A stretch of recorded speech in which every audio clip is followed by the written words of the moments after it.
Before the rings, before the oaths, before the emerald light that has watched over 3,600 sectors of known space for longer than most civilizations have had names, there was a test pilot from the California coast who was chosen by a dying alien, not because he was the greatest warrior alive, but because he was the most fearless human within a 25-mile radius of a crash site. That is how it began. Not with destiny, not with prophecy, with geography and grief and a man who did not know how to stop moving forward, even when every instinct in his body told him the ground was about to disappear. Let that settle for a moment. Close your eyes if you have not already. Feel the weight of your body where it rests. You have carried enough today. Whatever the hours gave you, let it soften now at the edges. Breathe in slowly through the nose, hold it just for a beat, and then let the breath go. You're not going anywhere. You're here in the quiet, and what comes next is a story worth resting inside. Hal Jordan was born in 1921 in the coast city of the DC universe, a man shaped first by loss, then by the sky, and finally by a power so vast it eventually destroyed him, before it remade him into something no ring had ever produced before. His father was a test pilot who died in the cockpit while young Hal watched from the ground.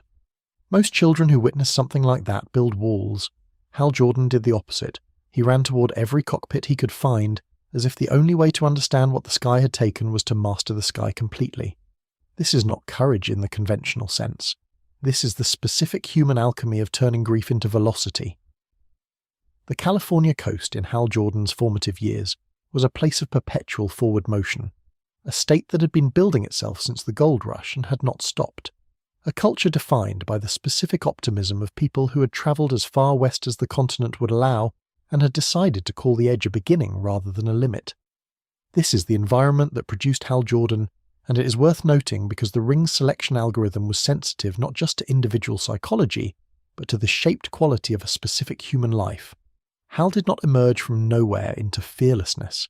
He was formed by a place and a family and a loss into someone who had a particular relationship with forward motion, for whom stopping, for whom turning back, for whom choosing the cautious option was always harder than simply going. When the alien Abin Sur crash-landed on Earth, and the power ring selected its next bearer, it was scanning for a very particular quality. The Guardians of the Universe, those ancient blue-skinned architects of the Green Lantern Corps who had been quietly administering cosmic order since before Earth's sun had fully ignited, had designed the rings to seek individuals capable of overcoming great fear. Not individuals without fear. The ring did not want the fearless. It wanted those who could feel terror fully and choose differently anyway. Hal Jordan, kneeling beside a dying, purple-skinned alien in a Nevada desert, qualified precisely because he was afraid and reached out his hand regardless. The ring chose Hal Jordan in 1959 in DC Comics publication history, but what the stories built around that choice over the following 6 decades is something far stranger and more philosophically interesting than an origin story about a chosen hero. Hal Jordan became the template, the prototype against which every other ring bearer would eventually be measured. He was the Green Lantern in the same way that a tuning fork is the note it produces. The Corps had other members, thousands of them, beings from species humanity had no names for, constructing light sculptures of breathtaking complexity across sectors so remote that their stars have never appeared in any human sky. But Hal Jordan was the measuring rod. He was the one the Guardians held up when they needed to explain what the ring was for, and then he shattered.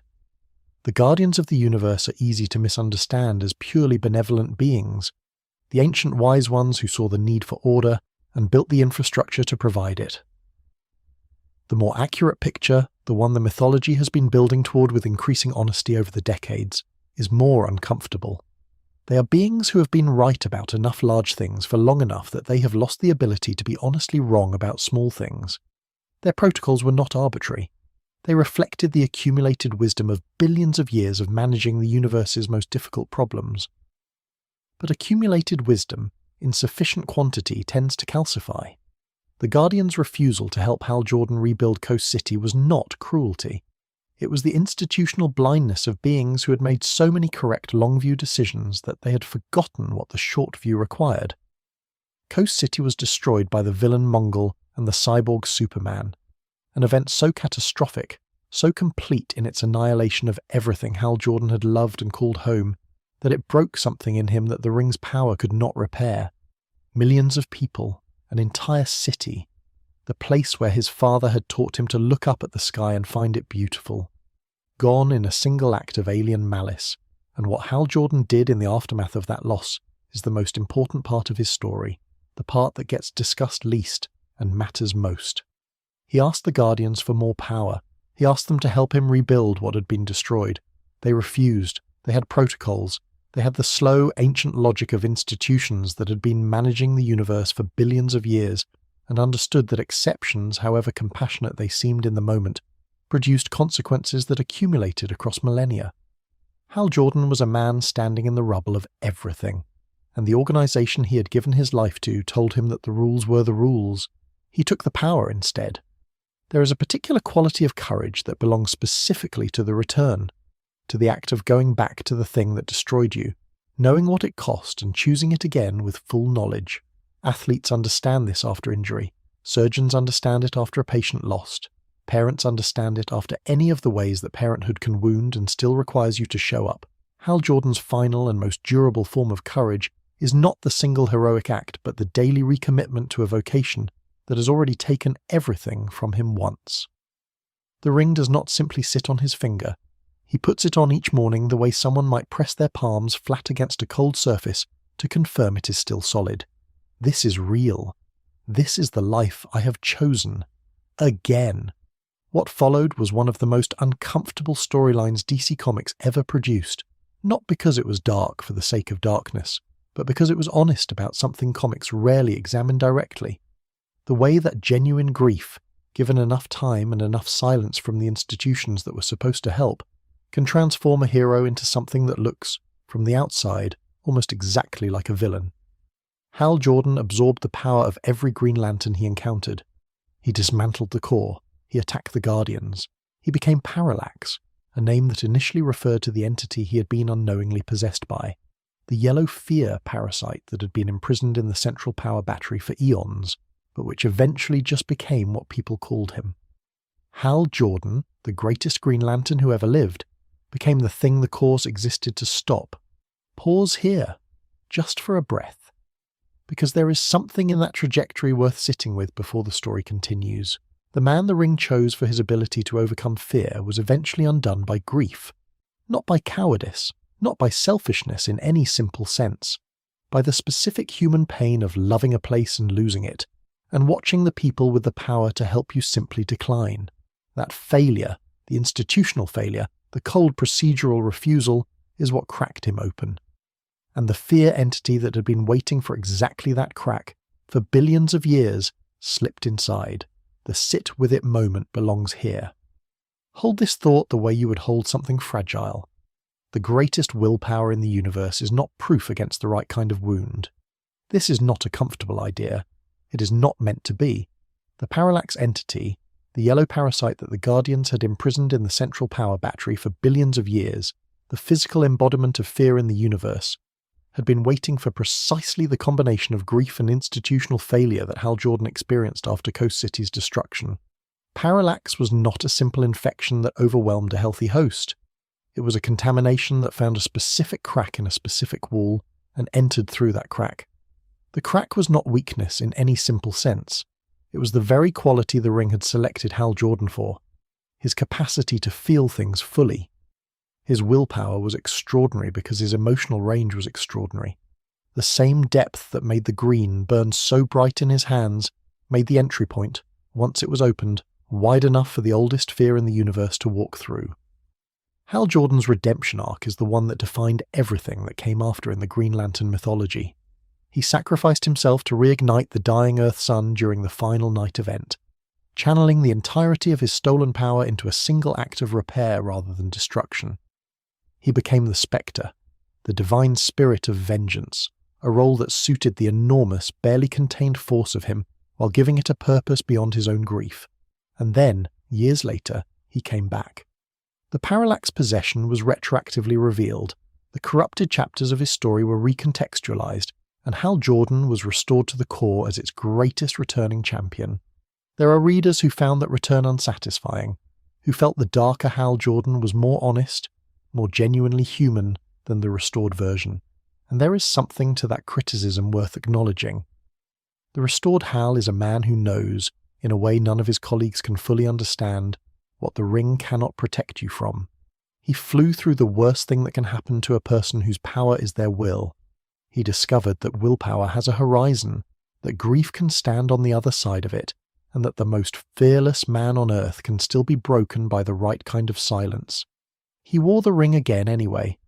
That is the real story. Not the fall, and not even the redemption.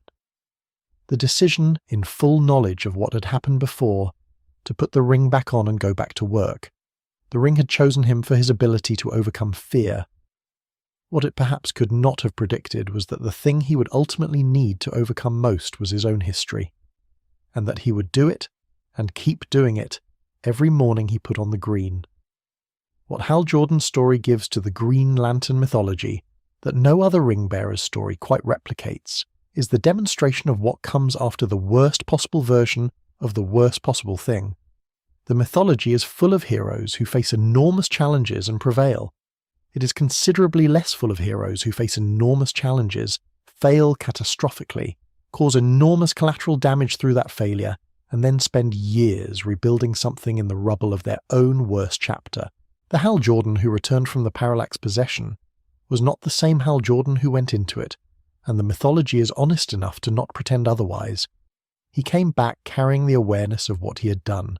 The core he had dismantled, the Guardians he had attacked, the Kilowog he had briefly killed in the chaos of his possession, and he wore that awareness alongside the ring. The light that comes from someone who has been through the dark and knows precisely what the dark contains is a different quality of light from the kind that has never been tested.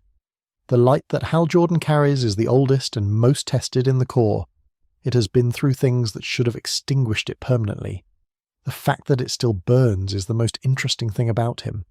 Not the constructs, not the willpower. The fact that a man who watched his father die in a cockpit, who lost his city, who became the thing he was built to stop, who gave his life to restart the sun, still shows up, still chooses the ring, still believes the green is worth wearing. Rest in that image now, the light that has been through the darkness and come back. You do not need to carry that metaphor consciously. Let it drift. Let it settle like warmth behind your sternum, the quiet glow of something that endured.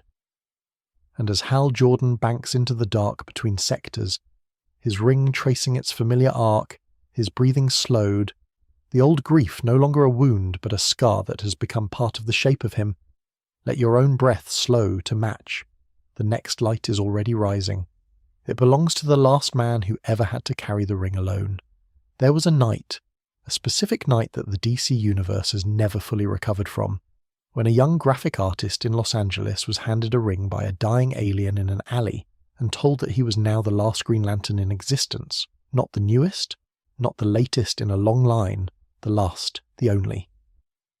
The entire core had been destroyed hours earlier, and a former hero turned destroyer had absorbed every other ring's power, and the universe was now unlit, and the alien pressing the ring into this young man's palm was the final guardian of a tradition 10 billion years old, and he was bleeding out on a concrete floor, and he needed someone to take what he was holding before it all went dark forever. Let your breathing slow. There is no urgency here, in this quiet space you have made for yourself tonight. The weight of what you carry, set it gently to one side. You are allowed to rest. You are allowed to simply be here, in the warmth and the dark, listening to a story about what it means to hold a light when you are the only one left holding it. Kyle Rayner was a struggling artist. That specific detail is not incidental colour. It is the philosophical heart of everything that follows. Where Hal Jordan was a test pilot defined by precision and control and the mastery of physical forces, Kyle Rayner was someone who spent his days trying to make something out of nothing. He drew. He imagined. He understood the world primarily in terms of the images he could construct from it. When the power ring came to him, a ring that works by translating willpower into tangible constructs, by making imagination physically real, it came to the person whose relationship with imagination was the most intimate and the most practiced. The alley where Kyle Rayner received his ring is worth imagining in its specificity. Late night in Los Angeles, which means the ambient light of 10 million competing illuminations pressing down on the sky so hard that actual stars are mostly theoretical. A young man leaving a bar. The smell of the city. exhaust and jasmine and something fried from a nearby kitchen, all of it mixed together in the specific Los Angeles way that is either romantic or suffocating depending on your mood and the hour. And then the alien, the dying, purple-skinned being that the universe had been directing toward this alley through a chain of consequences that stretched back to Hal Jordan's worst moment, pressing a ring into the hand of someone who had no idea what it was for. The ring had chosen Hal Jordan for fearlessness. It chose Kyle Rayner for something the Guardians had never thought to look for. The specific quality of a creative mind that is always, without effort, producing images from nowhere. Kyle did not have to concentrate to make constructs. He dreamed in constructs. He thought in constructs. The ring, in his hands, produced things no Green Lantern had ever generated. Structures of startling complexity, machines of translucent green light that functioned with an engineer's precision because Kyle had grown up studying the mechanics of how things were built in order to draw them convincingly. But none of that is what made Kyle Rayner extraordinary. What made him extraordinary was the weight he agreed to carry the night he accepted the ring. He was the last one. He knew it from the first moment. He did not have a core to train with, to learn from, to fall back on. He did not have the accumulated institutional wisdom of the Guardians because the Guardians were gone, either dead or dispersed or silent in the aftermath of what Hal Jordan had done. He had a ring. He had a lantern. He had an instruction manual that barely scratched the surface of what the ring could do. And he had the specific, quiet, devastating knowledge that if he failed, if he died, if he quit, if the ring was lost, there would be no green light in space. None. The entire cosmos would go dark in that particular frequency forever. The weight of being the last of anything is a specific psychological burden that the human mind struggles to fully simulate in advance. Conservationists who work with critically endangered species report a quality of attention that develops around the last known members of a species, a heightened awareness that is inseparable from grief, a perception of fragility so acute that ordinary interactions become charged with significance they would not otherwise carry. Kyle Rayner experienced something in that register, but extended across not a species but a tradition, an institutional lineage 10 billion years old, and applied not to an organism he was observing but to a power he was carrying. Every morning the ring needed charging. Every morning Kyle held the battery and said the oath. He was doing it as the last person in the universe for whom that ritual still had meaning. Consider what that does to a person. Consider the specific weight of being 23 years old, in an alley in Los Angeles holding the last artifact of a civilization that had been guarding the universe since before humanity existed. This is not the weight of a great responsibility in the abstract sense that most hero stories give it. This is something more precise and more terrible. The knowledge that the thing you're holding is irreplaceable, that the tradition it represents ends with you if you are not sufficient, that there is no one coming behind you. Kyle Rayner was not fearless. He was often afraid. He second-guessed himself in ways that Hal Jordan almost never did, because Hal's training had given him frameworks for decision-making under pressure, and Kyle was largely improvising. He made mistakes that a more experienced ring-bearer would not have made. He lost fights he should have won. He grieved people he could not save, and through all of it, he kept the ring charged. He kept showing up. He kept being the only green light in the universe. The creative dimension of his power cannot be overstated when examining what set Kyle apart from every predecessor. Hal Jordan made functional constructs, solid, purposeful, engineered for the task at hand, fists, force fields, restraints. Kyle made things that no one had imagined a ring could produce, intricate working machinery, architectural structures that incorporated both beauty and function, weapons that were also sculptures. There is a sequence in the comics where Kyle, fighting an enemy of staggering power, produces a construct so detailed and so perfectly realized that his opponent stops fighting for a moment simply to look at it. The ring was doing something it had never done before. It was making art. Kyle Rayner's artistic training produced a specific approach to ring use that the Green Lantern mythology has never fully theorized, but consistently demonstrates in the visual storytelling. He thinks in systems rather than in isolated objects. An engineer builds a machine to do a specific thing. An artist builds an image that does several things simultaneously, that carries meaning, an aesthetic force, an emotional charge all at once, in a single unified form. Kyle's constructs tend to be this way. They are not simply functional, they are also, in some dimension that the ring expresses and that most other ring bearers do not access, beautiful. The ring in Kyle's hands is a tool for making real the things the mind can picture, and what Kyle's mind pictures has been trained by years of artistic practice to be simultaneously functional and resonant. He does not make weapons that happen to be green. He makes green things that carry the weight of what they are supposed to do inside their form. This is the modern echo worth pausing on. When you look at Hal Jordan, you see the Green Lantern as the world understands it. The test pilot, the military mind, the chosen champion. When you look at Kyle Rayner, you see something the mythology had been building toward without knowing it. A lantern bearer who understood that light is not only a weapon, that illumination is also a form of creation, that the ring's most profound function is not to protect or to fight, but to make real what was previously only imagined.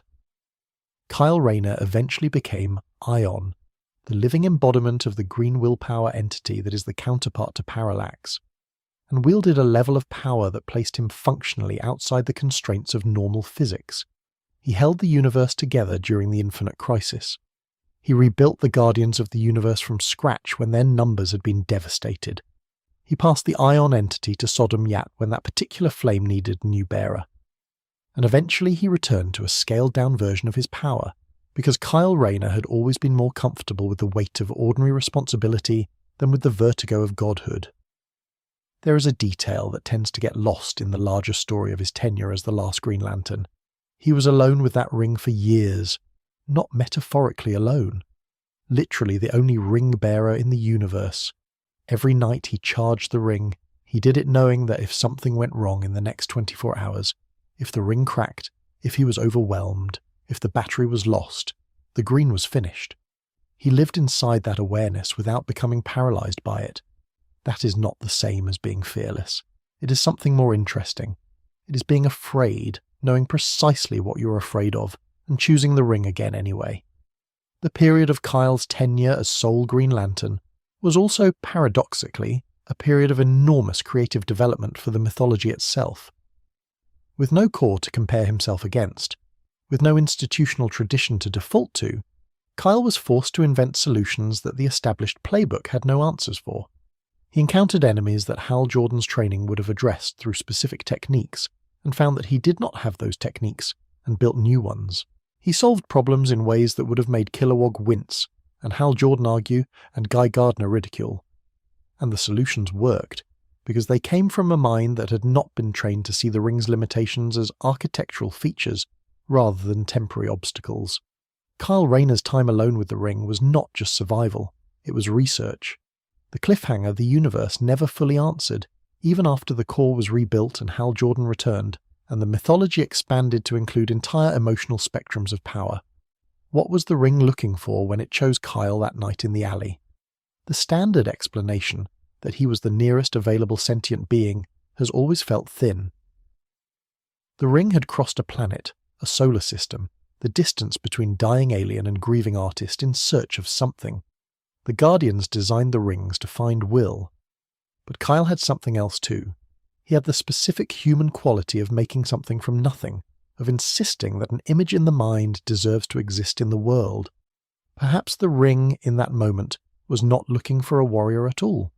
Perhaps it was looking for someone who understood that the light it carried was not only for fighting.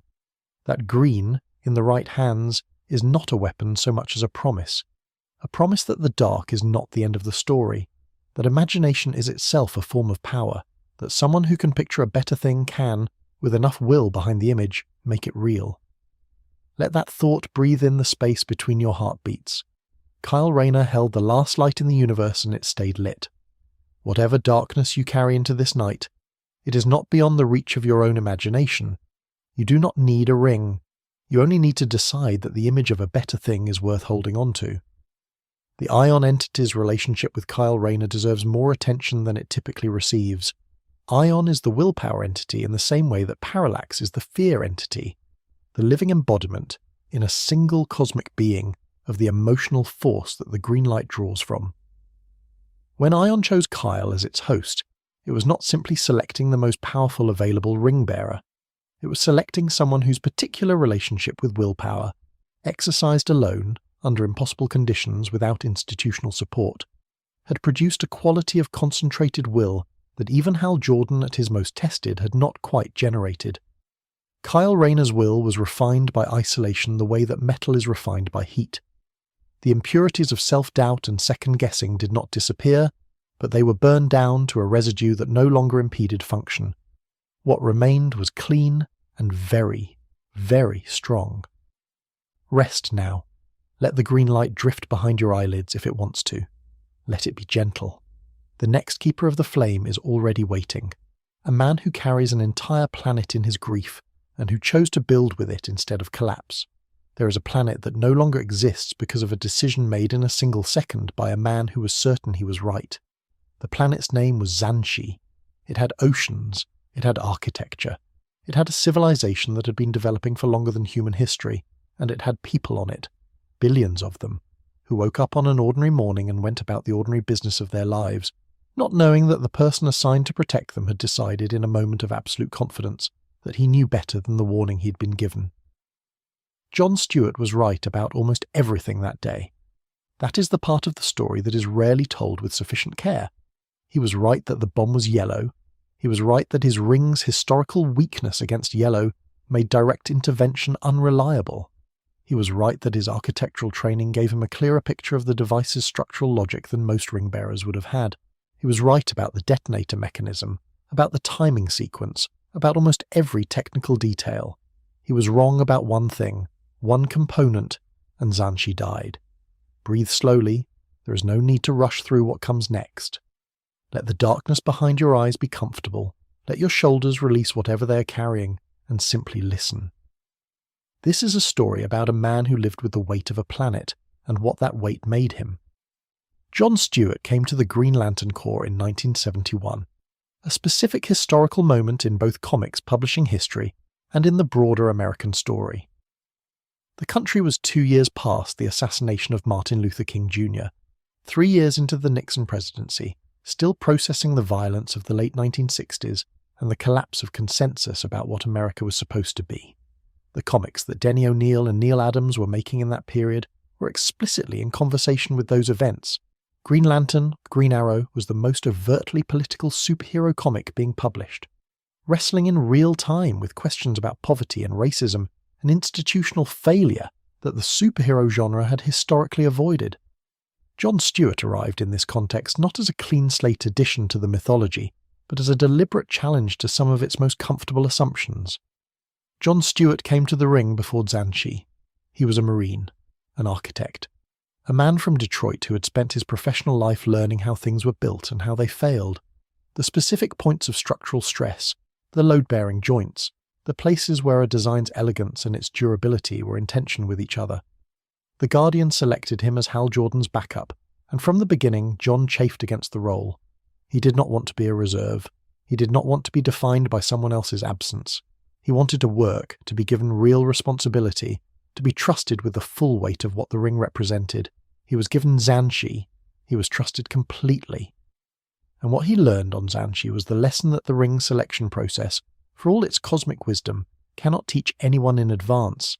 That confidence and certainty are not the same thing, and that the difference between them, when the stakes are planetary, is measured in billions of lives.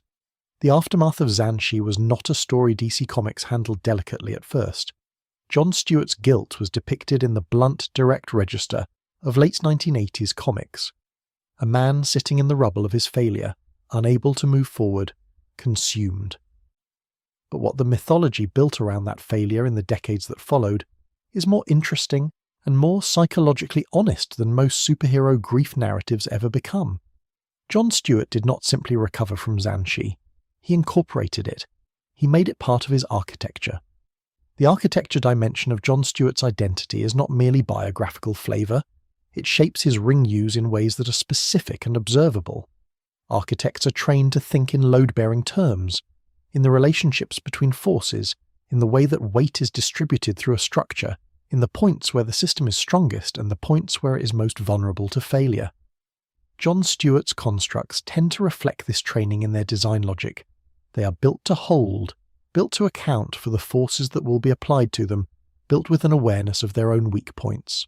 Where Hal Jordan's constructs reflect a test pilot's instinct for fast, responsive, single-purpose tools, and Kyle Rayner's reflect an artist's feel for unified form, John Stewart's constructs reflect an architect's understanding of how structures stand up under pressure. This is where the architectural metaphor that runs through his entire story becomes most precise. John did not try to rebuild the part of himself that Xanshi had destroyed. He redesigned around it. He treated the loss as a structural reality. The way an architect, working with a building that has been partially damaged, does not pretend the damage did not occur, but instead designs the repair to account for the altered load-bearing requirements. Xanshi changed what he could hold. He widened his supports accordingly.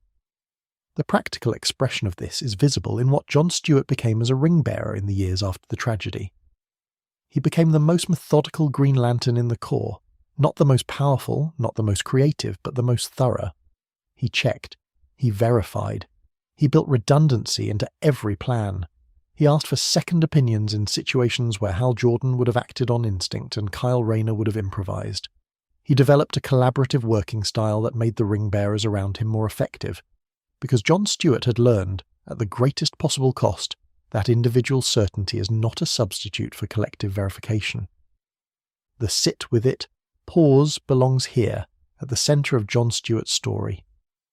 A man who carried the memory of a destroyed planet and turned that memory into discipline rather than paralysis. There is a version of this story in which Xanshi breaks John Stewart permanently, in which the guilt becomes a wall he cannot see past. The actual story is more difficult and more interesting. He built the wall into a floor. He walked on it every day. He let it hold him up. The decision to make John Stewart the Green Lantern of the Justice League animated series, the version of the character that most people who did not grow up reading comics first encountered, had consequences for the mythology's cultural reach that have never been fully mapped. Millions of children watched that John Stewart before they ever read a Hal Jordan comic. For many of them, he is still the Green Lantern in the way that a tuning fork is the note it produces. The animated version of John Stewart carried across, even in a format simplified for younger viewers, the quality of someone who thinks before he moves, whose confidence is earned rather than assumed, whose leadership style is collaborative rather than hierarchical, whose face, when things go wrong, shows that he is calculating rather than panicking. John Stewart's greatest moment of power, and there is a case to be made that he is, in terms of raw willpower, among the most capable ring-bearers in the Corps' history, came not in a moment of triumph, but in a moment of surrender. During the Sinestro Corps War, when the fear-fueled Yellow Lanterns were dismantling the Green Corps with terrifying efficiency, John Stewart held a position against impossible odds, not through creative improvisation or tactical brilliance, but through sheer, unadorned refusal to yield. He stood his ground. The ring burned brighter than it had ever burned in his hands, not because he was unafraid, but because he had already experienced the worst thing fear could show him, and he was still standing. The modern echo here is worth lingering on.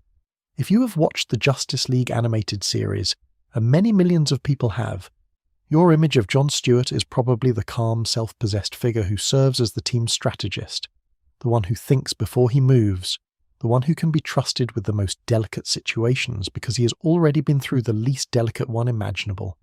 That version of John Stewart is the Xanshi version. It is what the planet's loss made him. The confidence you see on screen is not the original confidence, the one that made a single fatal error. It is the rebuilt confidence, the one that knows exactly what overconfidence costs. There is a dimension of John Stewart's story that connects directly to the history of the Green Lantern mythology as a whole.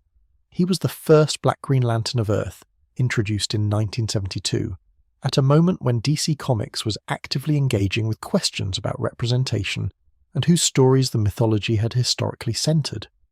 The creative team gave him a backstory and a personality that pushed back against the clean-slate heroism of his predecessors. John Stewart argued with the Guardians. He was skeptical of authority. He had a specific political consciousness that the ring-wearing tradition had not previously accommodated. He was not a chosen champion in the classic sense. He was a selected backup who turned the backup role into something the Corps had not anticipated. Xanshi did not end John Stewart's ability to trust himself. That is the part of the story worth examining most carefully, because the intuitive expectation, the story shape that most grief narratives follow, would be that an experience of that magnitude produces either paralysis or overcorrection, that the person either stops making decisions or starts making them with a manic energy designed to prevent any gap where doubt could enter. John Stewart did neither. He developed a specific, calibrated relationship with his own confidence, trusting it more in areas where experience had confirmed it, scrutinizing it more carefully in areas where the Xanshi failure had revealed its limits. This is not an easy thing to do. It requires the kind of honest self-assessment that is much harder than simple humility and much healthier than false confidence. What makes John Stewart one of the most powerful Green Lanterns in the Corps' history is not any single feat of ring-generated force, though those feats exist and they are considerable. It is the specific quality of his endurance. He's been through the thing that should have ended him, the thing that, for many heroes in comparable narratives, would have provided the tragic backstory that explains why they are no longer in the field. He is still in the field. He is still checking his work. He is still building plans that account for failure, because he knows what failure at full scale looks like, and he has decided that the knowledge is not a reason to stop, but a reason to proceed with more care than anyone who hasn't carried a planet can fully understand. The lantern John Stewart charges every night holds light that has been through the dark and come back with something extra, a quality of attention, a slowness that is not timidity but precision, a willingness to be wrong in small ways so that he is never wrong in the way that costs everything. He charges it, and he goes out and he checks twice and he asks for the second opinion, and he stands his ground when standing is what the moment requires. Let that image settle gently as your own breathing deepens, the man who carries the weight of a planet and who has learned to walk with it rather than under it. You do not need to have lost a world to recognize that quality of endurance. You have carried your own heavy things. You are still here. You checked your work today. You showed up. The Green Lantern mythology returned to Xanshi in ways that extended the resonance of John Stewart's original failure. In later storylines, Xanshi became relevant again in the context of the Blackest Night. The dead of Xanshi, billions of them, raised as Black Lanterns, directed specifically at John Stewart, because the writers understood that the most powerful weapon against a person is often their own most specific grief. John Stewart facing Black Lantern versions of the Xanshi dead is not simply a dramatic set piece. It is the mythology asking what it looks like when a person has truly integrated a catastrophic failure, whether the integration holds under the most targeted possible pressure. The answer in John Stewart's case is that it holds, not without pain, not without cost, but it holds. The story continues into stranger territory next, further back before the Guardians, before the Corps, to a light that predates all of them, burning from a ring that was never made by anyone who wears blue skin.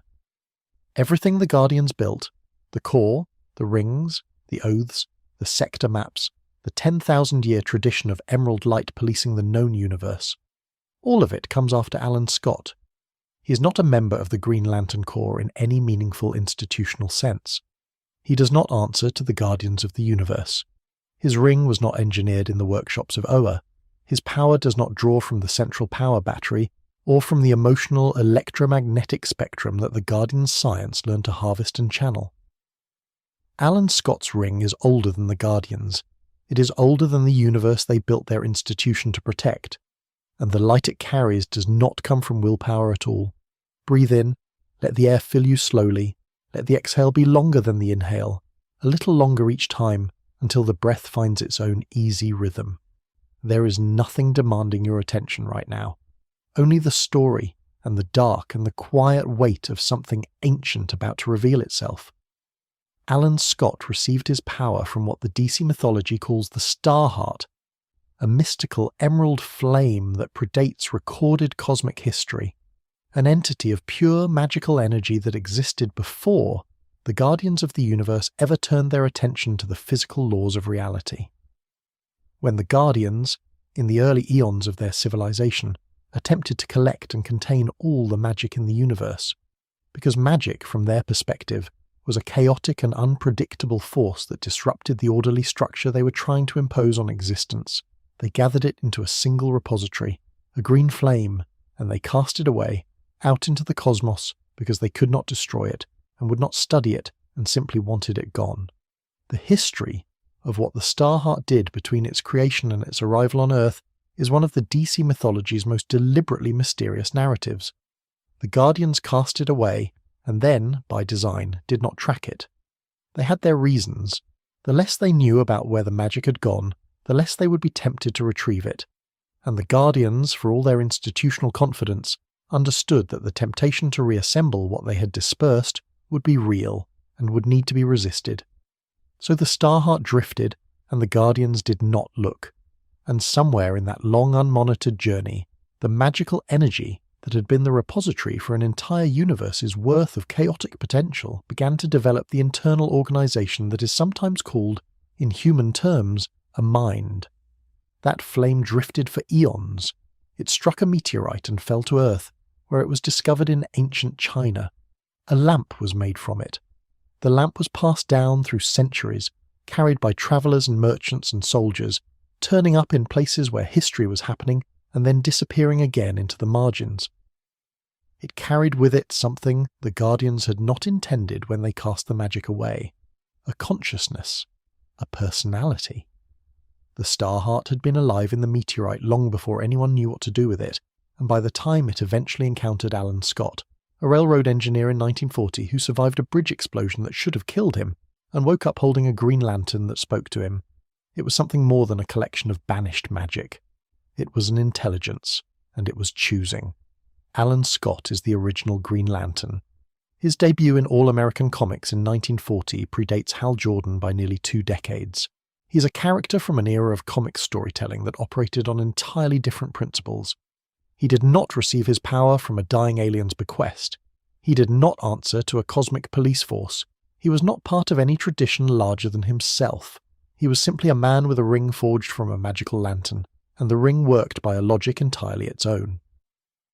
The classic limitation of Alan Scott's ring, that it was powerless against wood, is one of comics mythology's stranger details, and it speaks directly to the nature of the Starheart.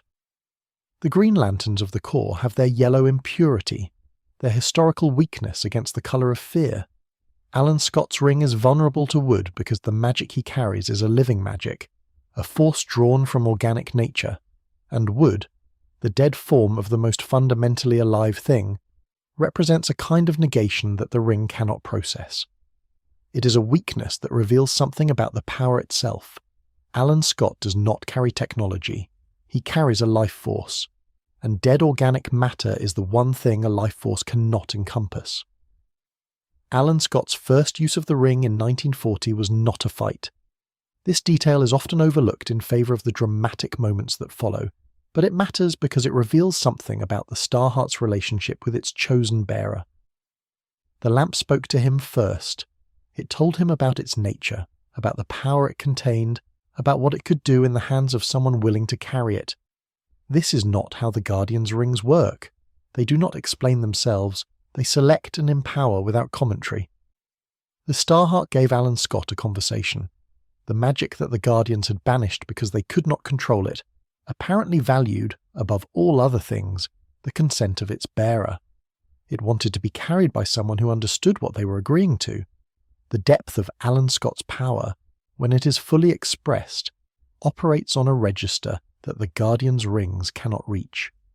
Where Hal Jordan's ring constructs of feats of willpower translated into light, Alan Scott's magic is reality itself being reshaped by the living flame he carries. He can project and receive the Starheart's energy in ways that interact with the fundamental fabric of existence at a level below physics, in the substrate of reality that magic, in the DC universe, is understood to reach. His power is not greater than Hal Jordan's in every measurable dimension, but it is different in kind, and that difference of kind gives him access to things that willpower-based ring constructs simply cannot touch. Over the decades of DC Comics history, the relationship between Alan Scott and the wider Green Lantern mythology has been handled with varying degrees of elegance. There have been attempts to retcon him into the Corps' history, to make the Starheart a distant precursor to the Owen's work, to find a unified theory that explains both green lights under the same cosmological framework. The most interesting writers have resisted this impulse. The most interesting version of Alan Scott is the one that remains genuinely separate. The reminder that the Guardians did not invent the green, that they found it, that they weaponized one expression of it, and that the original expression they threw away because they could not control it chose its own bearer and has been doing so ever since. Alan Scott is not the most powerful Green Lantern by the metrics that the Corps uses to measure power. He is not producing the largest constructs, or covering the most sectors, or generating the most measurable force output. What he is, in the architecture of the mythology, is the proof that the green predates the institution, that the light was there before the Guardians organised it, that it had its own purposes and its own wisdom before anyone in blue skin decided it should be turned into a galactic police force. The Golden Age context in which Alan Scott operated is worth holding clearly in the imagination. He was active during World War II, a period when the concept of a powered individual fighting global evil had a very specific cultural charge. The Green Lantern comics of that era were not subtle about the parallels. Alan Scott fought Axis-aligned villains, protected civilians from attacks that echoed the Blitz and the bombing campaigns, used his ring in contexts that gave the fantasy of sufficient power a concrete political shape. But Alan Scott also carried something that the more overtly patriotic heroes of the era did not, a magic that was, by its own origin story, in opposition to the forces of institutional order. He was wielding the power that the oldest institution in the universe had tried to suppress. There is a quietly radical dimension to that, even in the context of stories that were not primarily interested in being quietly radical. There is something quietly radical about that. The Green Lantern Corps is an institution 10 billion years old, and institutions of that age develop the habits of institutions. The tendency to believe that their organisation of things is equivalent to the things themselves, that the category they have constructed around a phenomenon is the phenomenon. Alan Scott's existence is a standing reminder that it is not. The green flame burned before Oa. It burned when the first humans were scratching marks into cave walls in the dark. It has its own relationship with the universe that the Guardian's framework cannot fully map. In recent DC continuity, Alan Scott's story has been expanded and enriched in ways that add layers to what was already a complex mythology. He came out publicly as a gay man, a detail that the writers integrated into his Golden Age history in a way that felt earned rather than retrofitted. Alan Scott in the 1940s, in the specific context of that era, carrying a secret alongside the more dramatic secret of his power. The ring chose him. The ring always chooses the whole person. And what the Starheart selected in Alan Scott was a man who had learned to carry more than one kind of truth at a time. The modern echo connecting Alan Scott to the rest of the Green Lantern tradition is both specific and sweeping. Every ring bearer in the Corps is, in some sense, carrying on a tradition that began with a magical flame that the Guardians were afraid of. The thing they institutionalized, weaponized, organized into sectors and regulations and oaths. It started as something wild and self-directed and alive. Alan Scott still carries the wild version.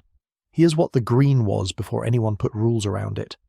The question of Alan Scott's longevity is handled differently across DC's many continuity adjustments, but the most consistent thread is that the Starheart's magic has slowed his aging in ways that place him in an unusual relationship with time. He has lived through the formation of the Justice Society, through the Justice League's founding, through crisis after crisis, through the many attempts to unify DC's publishing history into a coherent timeline. He has watched his colleagues die and be replaced, and in some cases return and die again. He has outlived his era without becoming a relic of it, which is perhaps the Starheart's most consistent gift. The magic that predates the universe also predates the specific historical moments that trap other heroes in their origin periods. He is still active. In DC's current continuity, he is one of the oldest living heroes, a man whose power has kept him young in ways that have given him a strange relationship with time. He has outlived people he loved, watched generations of heroes rise and fall, and continued to appear in crisis moments carrying a ring that predates the universe they're all fighting to protect. He has never needed the Corps. He has never needed the Oath. His ring recharges from a source that answers to nothing the Guardians built. Let that image sit with you as your breathing deepens. The light that was there before the organization, the green that chose its own path before anyone decided what path it should take. There is something restful in the idea of a power that predates the institution, something that remembers what it was for before anyone tried to manage it.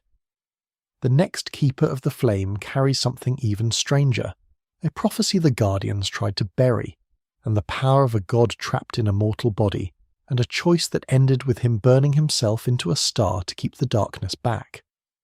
The relationship between Alan Scott's magic and the science of the Guardian's rings is a question the DC mythology has answered inconsistently and interestingly across its history.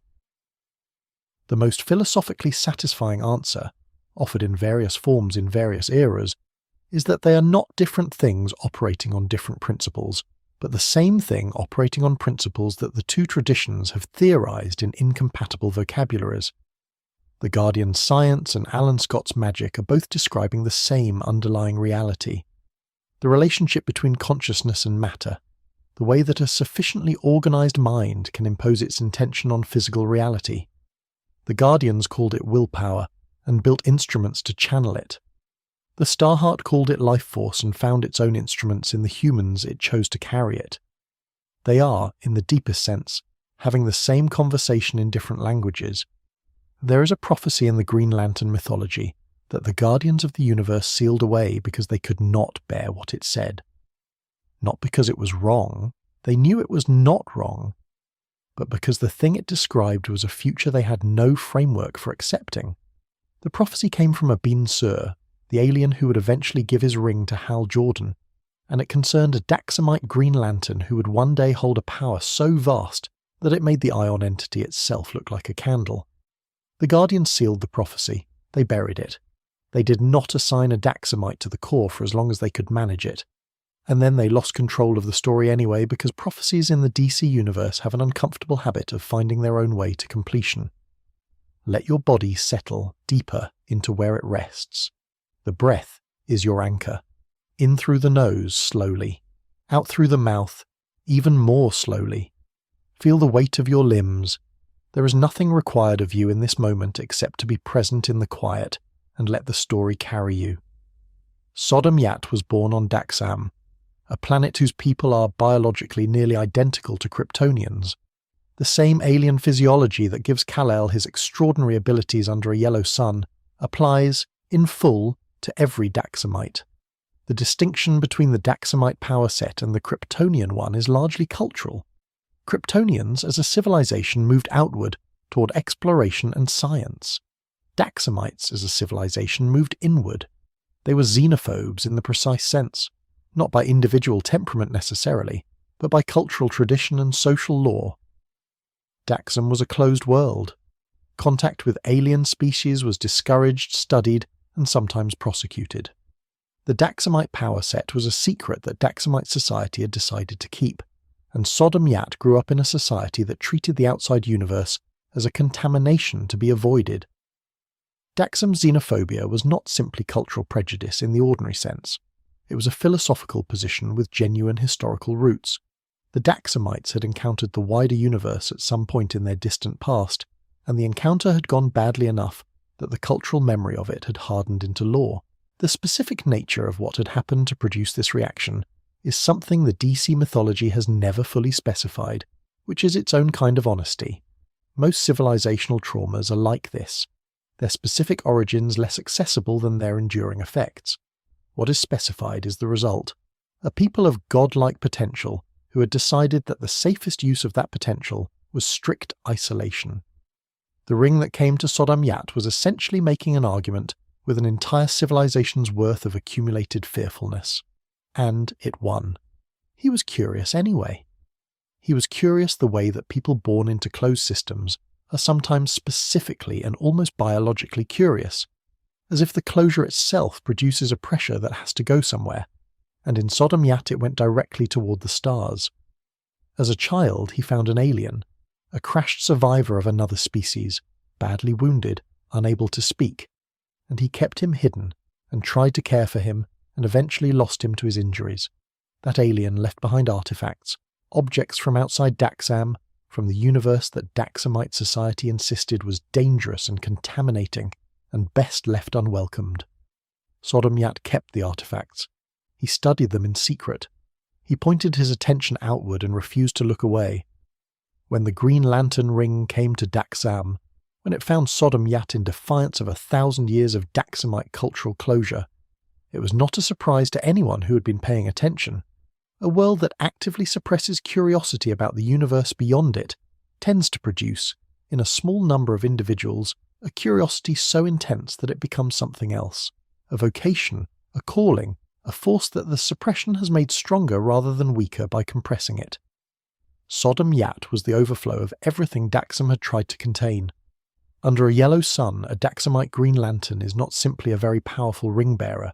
The mathematics of it exceed any normal framework for assessing power.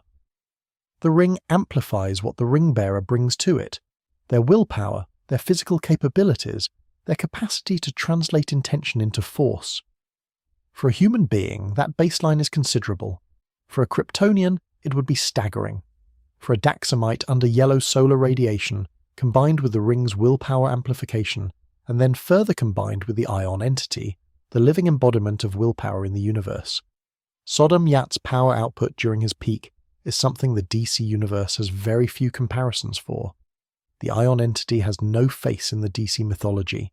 It is light and it is will, and it is the living proof that the force the Guardians channeled into their rings was not inert energy waiting to be directed, but something that had its own nature, its own preferences, its own understanding of where it needed to be. When Eon chose Sodam Yat as its host, it was making a choice that the Guardians had spent considerable effort trying to prevent.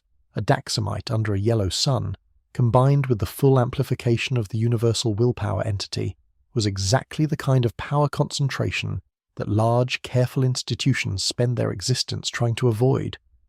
The Guardians preferred distributed power, spread across the core, balanced against itself. Ion in Sodam Yat was something different.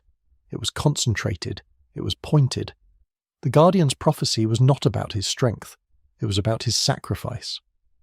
The prophecy Abin Sur had uncovered and the Guardians had buried said that a Daxamite green lantern would one day face a moment where the only way to serve the light was to become it, to surrender the contained individual form of his power and expand it outward, to let it fill the space that needed filling rather than remaining inside the body that carried it.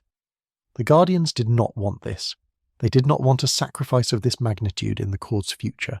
They did not want to admit that there were moments the ring and the institution and all their careful management could not handle without losing someone irreplaceable. During the Sinestro Core War and its aftermath, Sodam Yat served as the ion host, carrying the willpower entity inside his body in the way that Hal Jordan had once carried Parallax, but in the opposite emotional register. Where Parallax amplified fear, ion amplified will.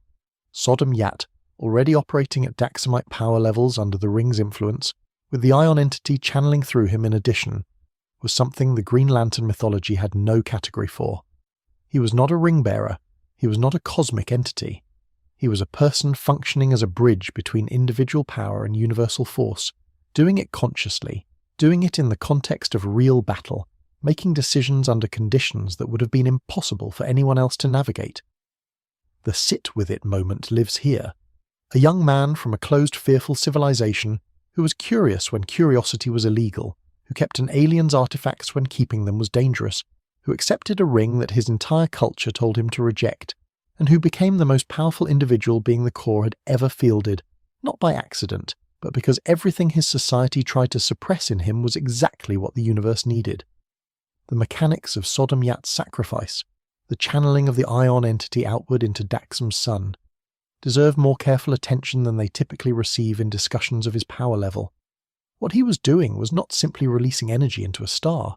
He was altering the star's fundamental character, changing the quality of radiation it produced in a way that would permanently affect everything in its solar system. He was performing surgery on a star, with his own will as the scalpel, his own body as the operating theatre, and the ion entity as the power source.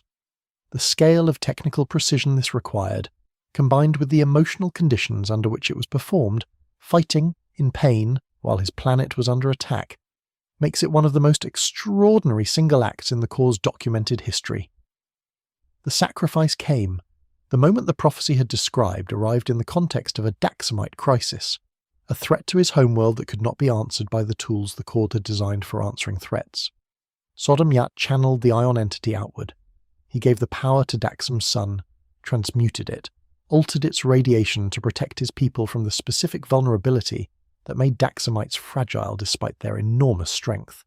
He burned himself into the star, not in death, not cleanly, but in a kind of dispersal, becoming part of the system he was trying to protect.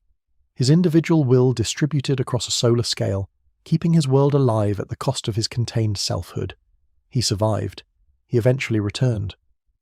But the version of Sodam Yat that came back from the star was a changed being.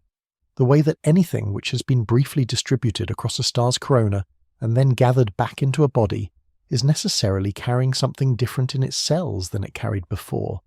He had been everywhere and then been here again, and the transition between those two states is not something that leaves a person unchanged. The reason Sodam Yat belongs on any list of the most powerful Green Lanterns has nothing to do with the easily measurable metrics of construct size or force output, though those metrics, at his peak, were among the highest the Corps has ever recorded. It has to do with what he represents in the mythology's internal logic, the proof that the ring does not only seek the already powerful, it seeks the suppressed. It seeks the ones whose strength has been compressed by the systems they were born into, knowing that compression and expansion are related forces, and that what has been held down long enough has somewhere extraordinary to go when it finally moves. The Daxamite weakness to lead is the mythology's way of ensuring that the most powerful beings in its universe retain a point of genuine vulnerability, a design principle that runs through DC's world building in various forms, most famously in Superman's vulnerability to kryptonite. But the lead weakness is in some ways more interesting than kryptonite, because it is dose-dependent and cumulative in a way that kryptonite is not. Lead poisoning in Daxamites is slow. It builds. A small exposure weakens without incapacitating. A large exposure is catastrophic.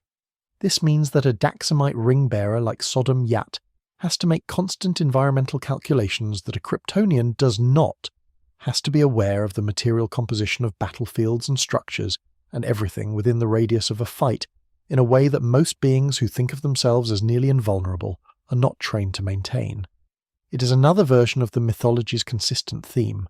The most powerful beings are also the ones who have to be most careful.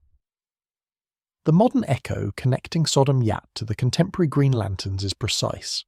When Hal Jordan returned to the Corps, when Kyle Rayner passed the ion entity to Yat, when the Daxamite accepted the additional weight of universal willpower, he was doing something that every ring-bearer before him had done in their own way, taking on more than the individual form of themselves could strictly contain, because the moment required it. The ring does not give you power. It reveals the capacity you were already carrying. Sodam Yat's capacity was, by the accident of his species and the design of his suffering, larger than almost anyone had imagined. Let his story rest now in the slow rhythm of your breath.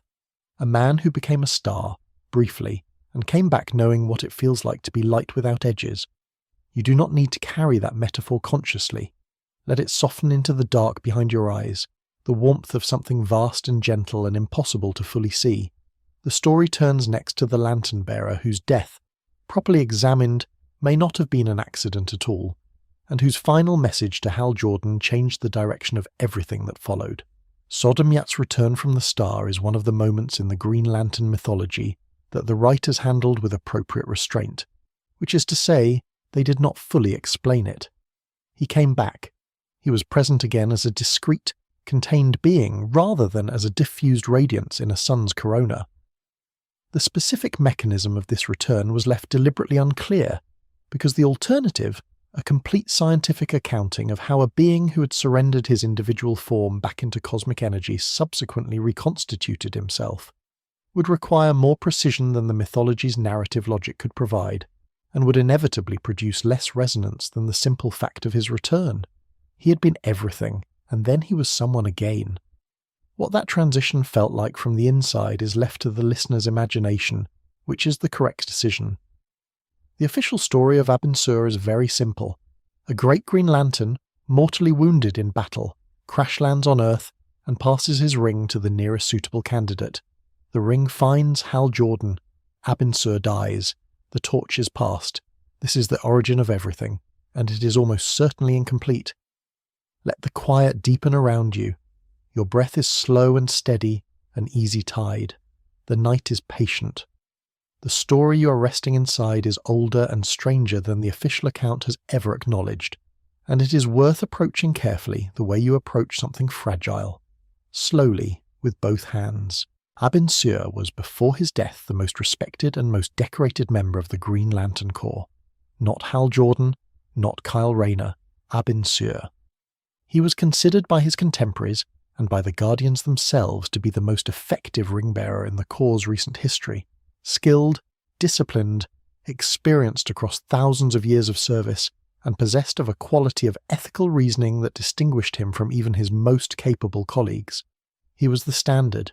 He was what the ring was supposed to produce when it was working at its best.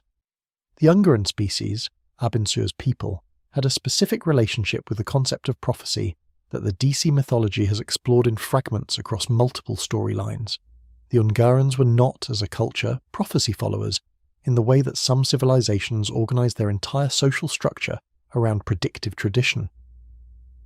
But they were scrupulous record keepers.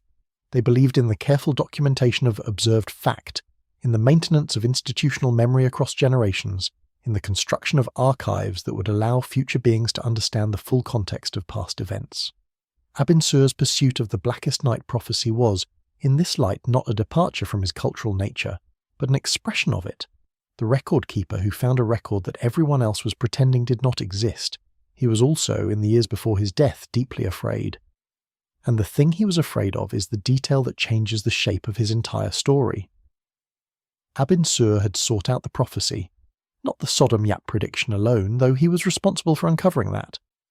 He had gone looking for something much larger and much more dangerous, the full account of the Blackest Night, a prophecy concerning the end of the Green Lantern Corps itself, the rise of the Black Lanterns, the moment when the emotional spectrum would be pushed to its absolute limit by an enemy that wielded death as a power source.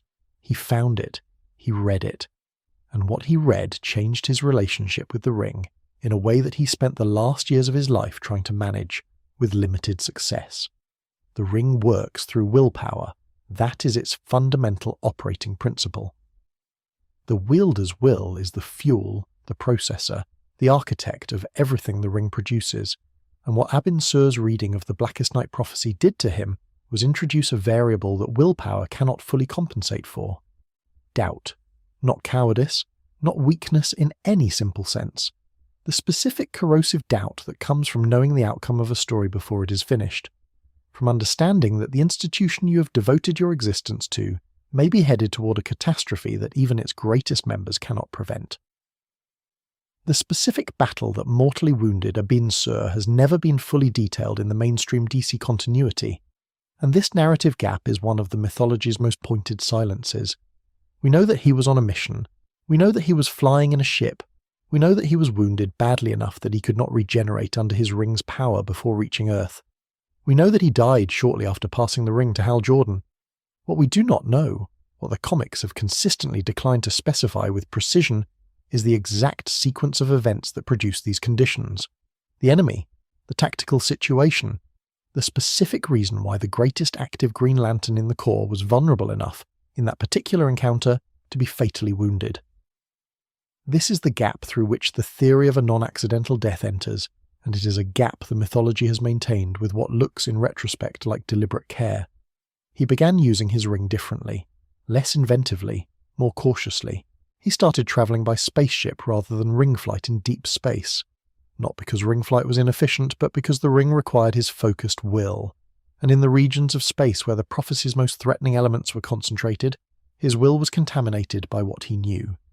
He could not fully commit to the ring's demands while carrying the knowledge of what the ring might ultimately fail to stop. The spaceship was a workaround for a weakness he was too honest with himself to pretend he did not have. This is the detail that most accounts of Abin Sur's death overlook entirely. He was flying in a spaceship, a physical vehicle, the greatest Green Lantern of his era, a being who could generate constructs of extraordinary complexity and durability, travelling through space in an atmospheric vessel because his confidence in his own willpower had been undermined by what he had learned. When the ship was damaged and he crash-landed on Earth, and the ring selected Hal Jordan as his successor, the mechanism of that selection was set in motion by a choice Abin Sur had made out of fear. The Indigo Tribe, the Corps aligned with the Indigo Light of Compassion, eventually revealed additional dimensions of this story. Abin Sur had encountered them. He had helped create the devices used to imprison their most dangerous members. He had engaged, in the years before his death, with a project connected directly to the Blackest Night prophecy that the Guardians did not know about and would not have approved. He was working on the problem of the prophecy independently, using whatever resources he could access, trying to find a solution to a future catastrophe that his colleagues and supervisors refused to acknowledge. The Indigo Tribe's connection to Abin Sur represents one of the most quietly remarkable threads in the Green Lantern mythology's expanded universe. The Indigo Tribe wields the indigo light of compassion, and their rings, uniquely among the emotional spectrum core, do not simply amplify the emotion of the wearer, they create it. The indigo rings were designed to force compassion on beings who are incapable of generating it naturally, to take the universe's most dangerous sociopaths and transform them, at the ring's insistence, into beings who could feel what they were doing to others. Abin Sur helped design the system. He saw the Blackest Night coming, and he understood that defeating it would require something the Green Lanterns alone could not provide, the force of compassion, applied at a level that could not be generated voluntarily by the beings who would need to wield it. This is the portrait that emerges when you look at Abin Sur carefully, not the Great Lantern who died in a routine encounter, but a prophet figure who had spent years in possession of dangerous knowledge, working alone on problems his institution would not let him address openly, flying in a spaceship because his willpower was compromised by what he knew, and dying in circumstances that the official account has never fully explained. The battle that mortally wounded him, the enemy he encountered, the specific chain of events that brought him to Earth at the moment a human pilot happened to be close enough to receive his ring. The modern echo here reaches toward Hal Jordan in an unexpected direction. When Hal eventually learned the full truth of Abin Sur's final years, when the Blackest Night prophecy that Abin had tried to prevent finally arrived and played out across the universe in the way the prophecy had described, he understood something about his mentor's death that the origin story had never made clear. Abin Sur did not simply pass the ring to Hal Jordan. He passed the problem, the incomplete investigation, the partially assembled picture of a catastrophe in progress. Hal Jordan spent years becoming the most powerful ring-bearer alive, and one of the things that power was for, one of the things Abin Sur may have understood even in his final moments, was the fight that was coming. Whether Abin Sur's crash was genuinely accidental is a question the DC mythology has never answered with complete directness. The circumstances permit multiple readings. An enemy who knew what Abin Sur knew, who understood that his investigation was approaching something dangerous, would have had compelling reasons to arrange an encounter that the greatest Green Lantern alive could not survive. The ship instead of the ring, the specific vulnerability that created, the specific planet that received him, the specific human whose unique combination of fearlessness and latent grief made him exactly the right vessel for what Abin Sur had been building toward. What Abin Sur understood about the Blackest Night that the Guardians refused to engage with was not simply the fact of its coming. The Guardians, when pressed, could not deny that the prophecy existed or that its foundations were real. What he understood, and what they could not accommodate, was the implication. The Blackest Night was not an external attack that the Corps could defend against using its existing methodology. It was a systemic crisis that would require the Green Lanterns to work with other emotional spectrum core, with the red light of rage, the orange light of avarice, the yellow light of fear, the blue light of hope, the indigo light of compassion, the violet light of love, in a coalition that the Guardians' entire institutional philosophy had been built to prevent. The Guardians wanted the green to be sufficient. Abin Sur understood that sufficiency was not available, even if the crash was genuinely accidental, even if Abin Sur simply met an enemy he could not defeat and fell in the ordinary way that great warriors sometimes fall. The dying man in the Nevada desert, pressing his ring into the hand of a test pilot he had never met, was passing forward something more than a power source. He was passing forward a responsibility he had carried alone for years. The investigation into what was coming, the unfinished work of trying to understand and prepare for the darkness that his centuries of service had finally shown him was real. Hal Jordan took the ring without knowing any of this. He became the Corps' greatest champion without knowing what his predecessor had been working on. He flew through the early years of his career as the new standard, the prototype, the measuring rod, without understanding that the man who had handed him that role was flying in a spaceship because he could not fully trust his own willpower anymore. Rest with that for a moment. The weight of what gets passed on without explanation. The instructions that are not given because there is not time, or because the giver does not know how to give them, or because some knowledge can only be earned rather than transferred. Abin Sur was the greatest Green Lantern of his era. He left his most important work unfinished. He handed the ring to someone who would eventually complete it, without being able to say what it was. The ring that Hal Jordan received from Abin Sur carried more than power. This is not a metaphor. It is, in the DC mythology's literal terms, true. The rings retain residue of their previous bearers. Something of Abin Sur's experience, his accumulated knowledge, his unfinished investigations, was encoded in the ring that Hal Jordan took from a dying alien's hand in a Nevada desert. This is the mythological structure beneath the simple passing of the torch origin story. The torch carries forward not just the flame, but the intentions of everyone who has held it before. Hal Jordan became the greatest Green Lantern who ever lived, in part by learning to listen to the residue that Abin Sur left inside the thing that was now his, not consciously, not through direct access, but in the specific way that any tradition shapes its practitioners, by being present in the tools, in the habits, in the weight of what has been carried before. The light in the next lantern was forged not from prophecy or power or cosmic selection, but from the specific grief of an entire civilization destroyed in an instant, and the decision of the one person who survived to become something the universe would need rather than something it feared. He is the largest Green Lantern you have ever seen. He is also, quietly, the one who holds the most of the others together, not through force, not through the size of his constructs or the measurable output of his ring, but through something older and rarer than power, the specific grief of being the last of your kind, and the specific choice, made in the aftermath of that grief, to pour everything you have left into shaping the beings who will carry the light forward.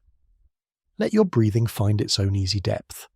The room around you has its own quiet temperature, its own small sounds, the settling of walls, the breath of the night beyond the window. You're held here, gently, in the in-between space of almost sleep. Let the weight of your body distribute itself fully, and follow the story down. Kilowog was born on Bolovax Vic, a world with a population of approximately 16 billion people at the time of its destruction. Not millions, billions. A civilization with a specific cultural relationship to communal consciousness, where the boundaries between individual identity and group identity were more permeable than anything in human experience, where people understood themselves as nodes in a living network rather than isolated selves moving through a shared space. Kilowog was not simply a person who loved his people. He was, by the architecture of his culture, inseparable from them in ways that most beings in the universe have no framework for understanding. Bolovax Vic's communal consciousness was not telepathy in the conventional sense, not the direct mind-to-mind contact that the DC mythology reserves for telepaths like John Johns or Charles Xavier in the adjacent Marvel tradition.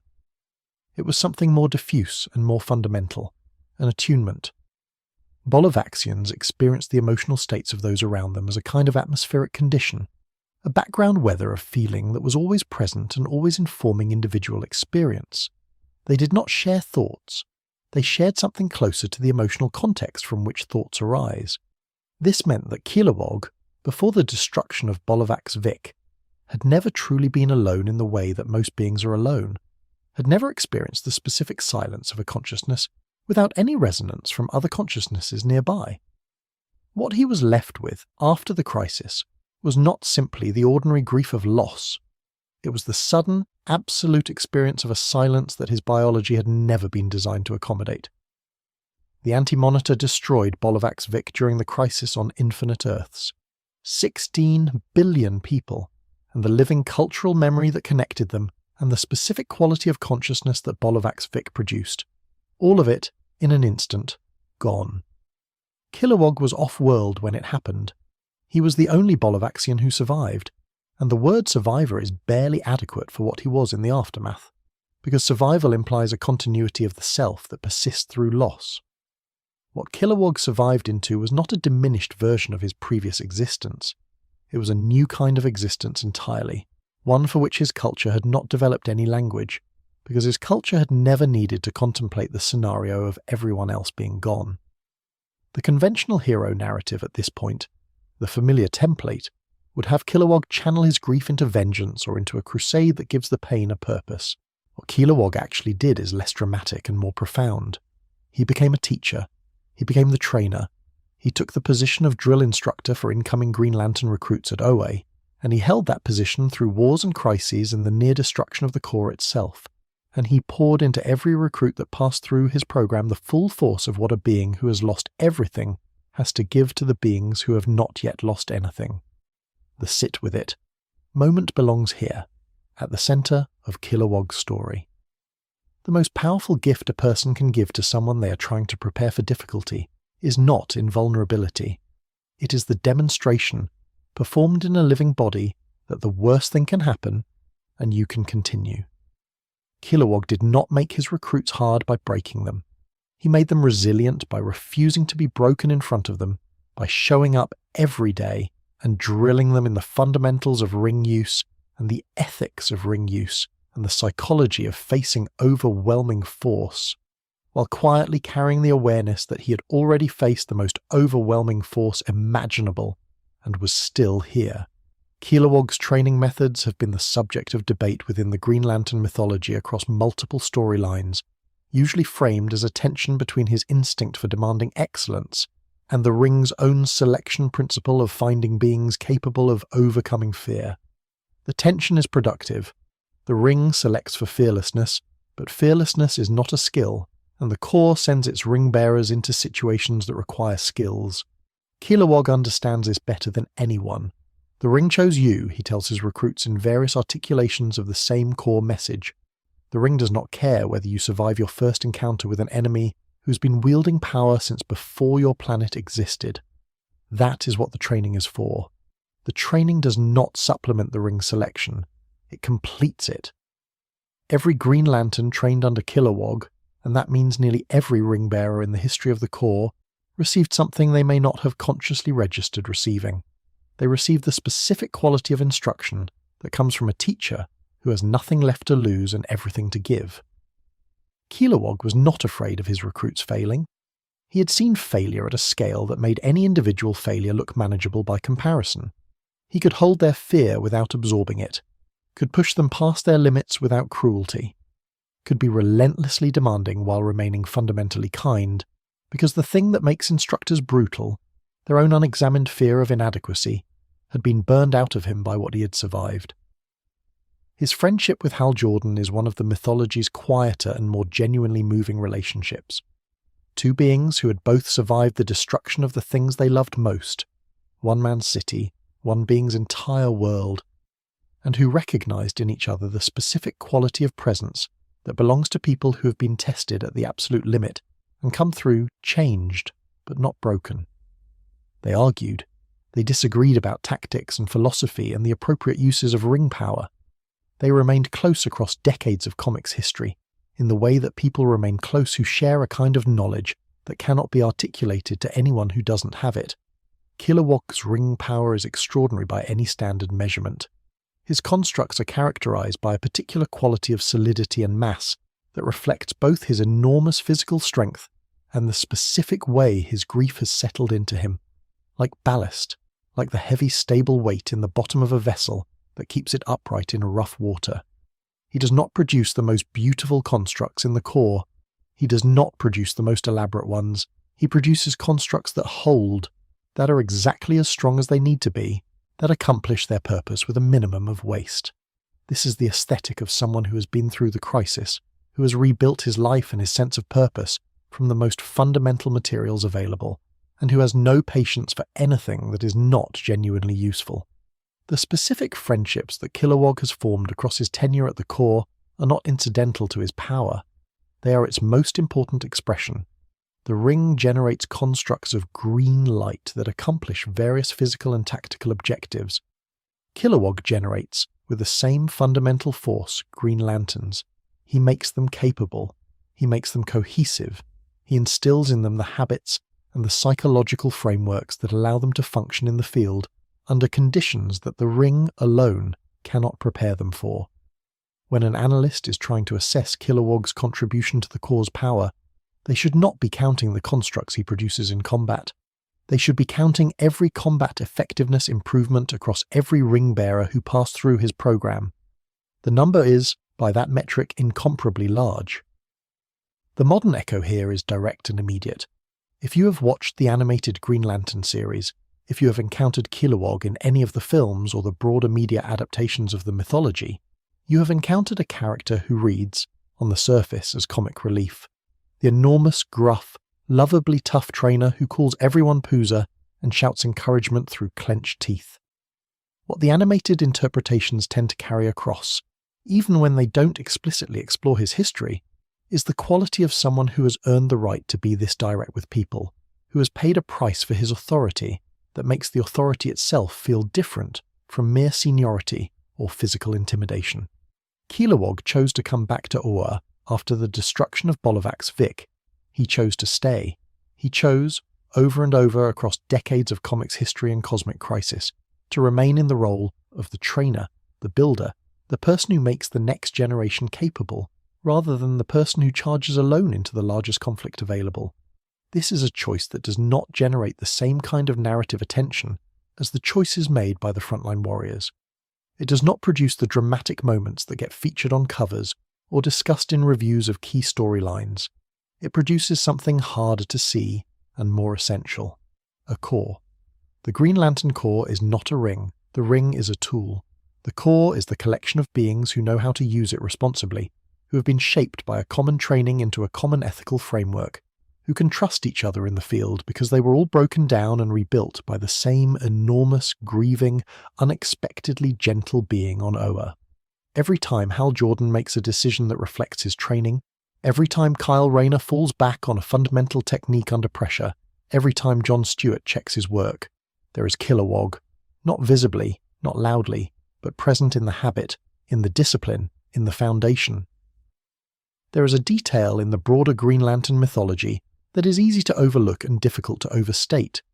During the period when Hal Jordan was Parallax and the core had been dismantled, Kilowog was killed, not incapacitated, not defeated, killed by Hal Jordan himself, in the madness of the possession.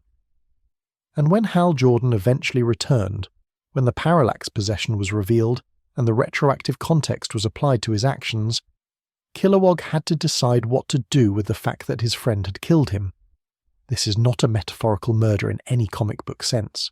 It happened. Kilowog died.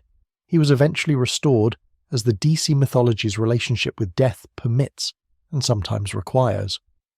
But the restoration does not erase the event. Kilowog knows what Hal Jordan's hand on his throat felt like. He chose to stand with him anyway. That choice is the most precise measurement of Kilowog's character that the mythology has produced. He is the trainer at the end of the world who decided that the most useful thing he could do with the end was build a beginning. He carries 16 billion people in every lesson he gives. He carries them without ceremony, without display, without asking anyone to acknowledge what he is carrying. He shows up. He drills. He calls everyone Pooza and means it as tenderness. Let his story settle gently as your own breathing deepens and slows.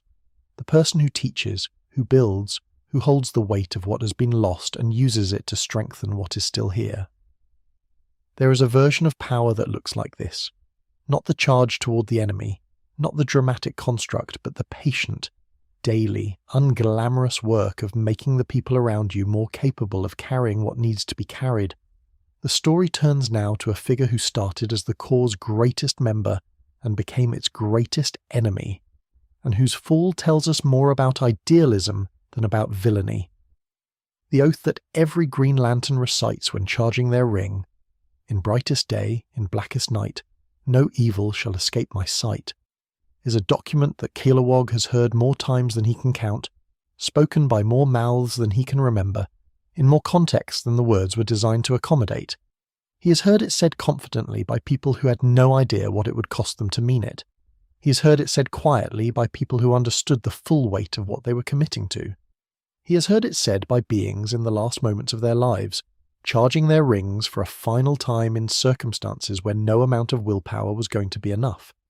He knows the oath the way musicians know a piece of music they have played 10,000 times, not as words or notes, but as something that has moved through the body so many times that the body now carries it permanently, in its muscles and its memory, as something inseparable from what it means to be itself.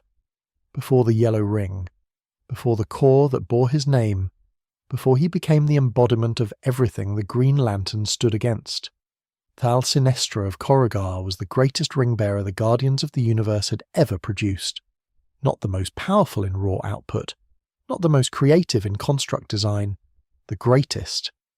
The one they pointed to when they needed to explain to a new recruit what the ring was capable of in the hands of someone who had mastered not just its technical operation, but its philosophical purpose. This is the detail the mythology never lets you forget.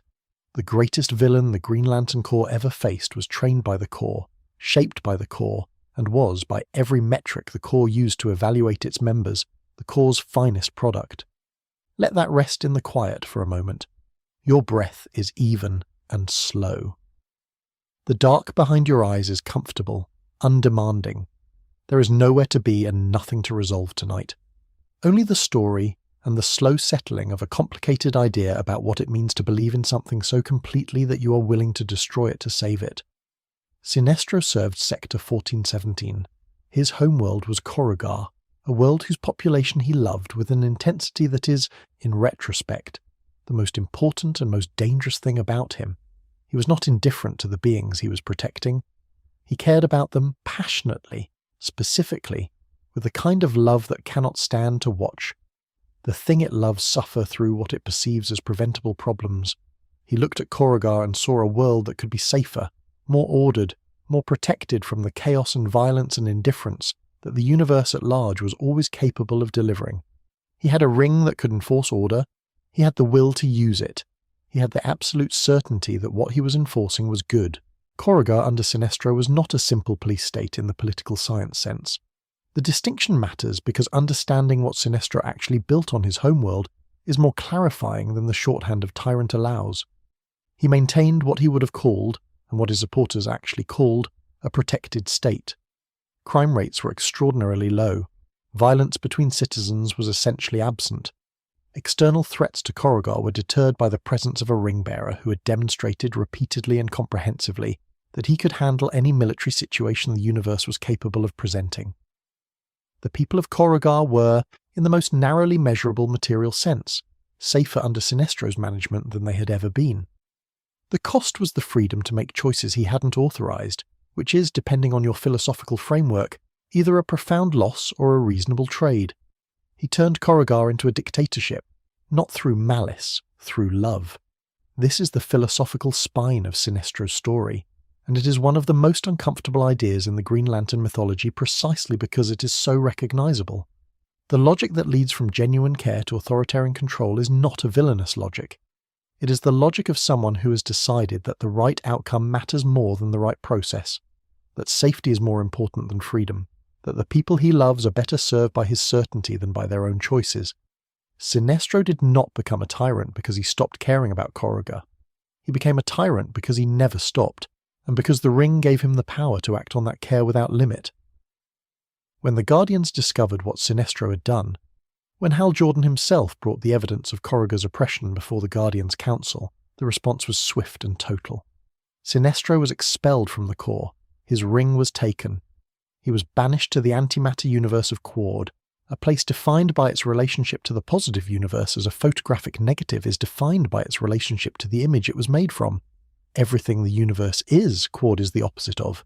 Everything the Green Lanterns represent, Quard despises. The weaponers of Quard gave Sinestro a yellow ring. They did not do this out of generosity.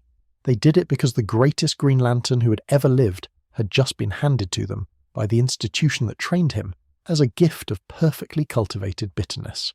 Sinestro had devoted his existence to a Corps that had just thrown him away for doing, he genuinely believed, exactly what the ring was for. He had kept Corrigar safe. He had maintained order. He had done it imperfectly, yes, by methods that violated the explicit principles of the organization he served, but the principle he was serving was the one that the ring expressed in its simplest terms, the protection of life, and the Guardians had expelled him for it. The weaponers of Quard are in many ways the most important supporting element in Sinestro's story, and they tend to be treated as background detail.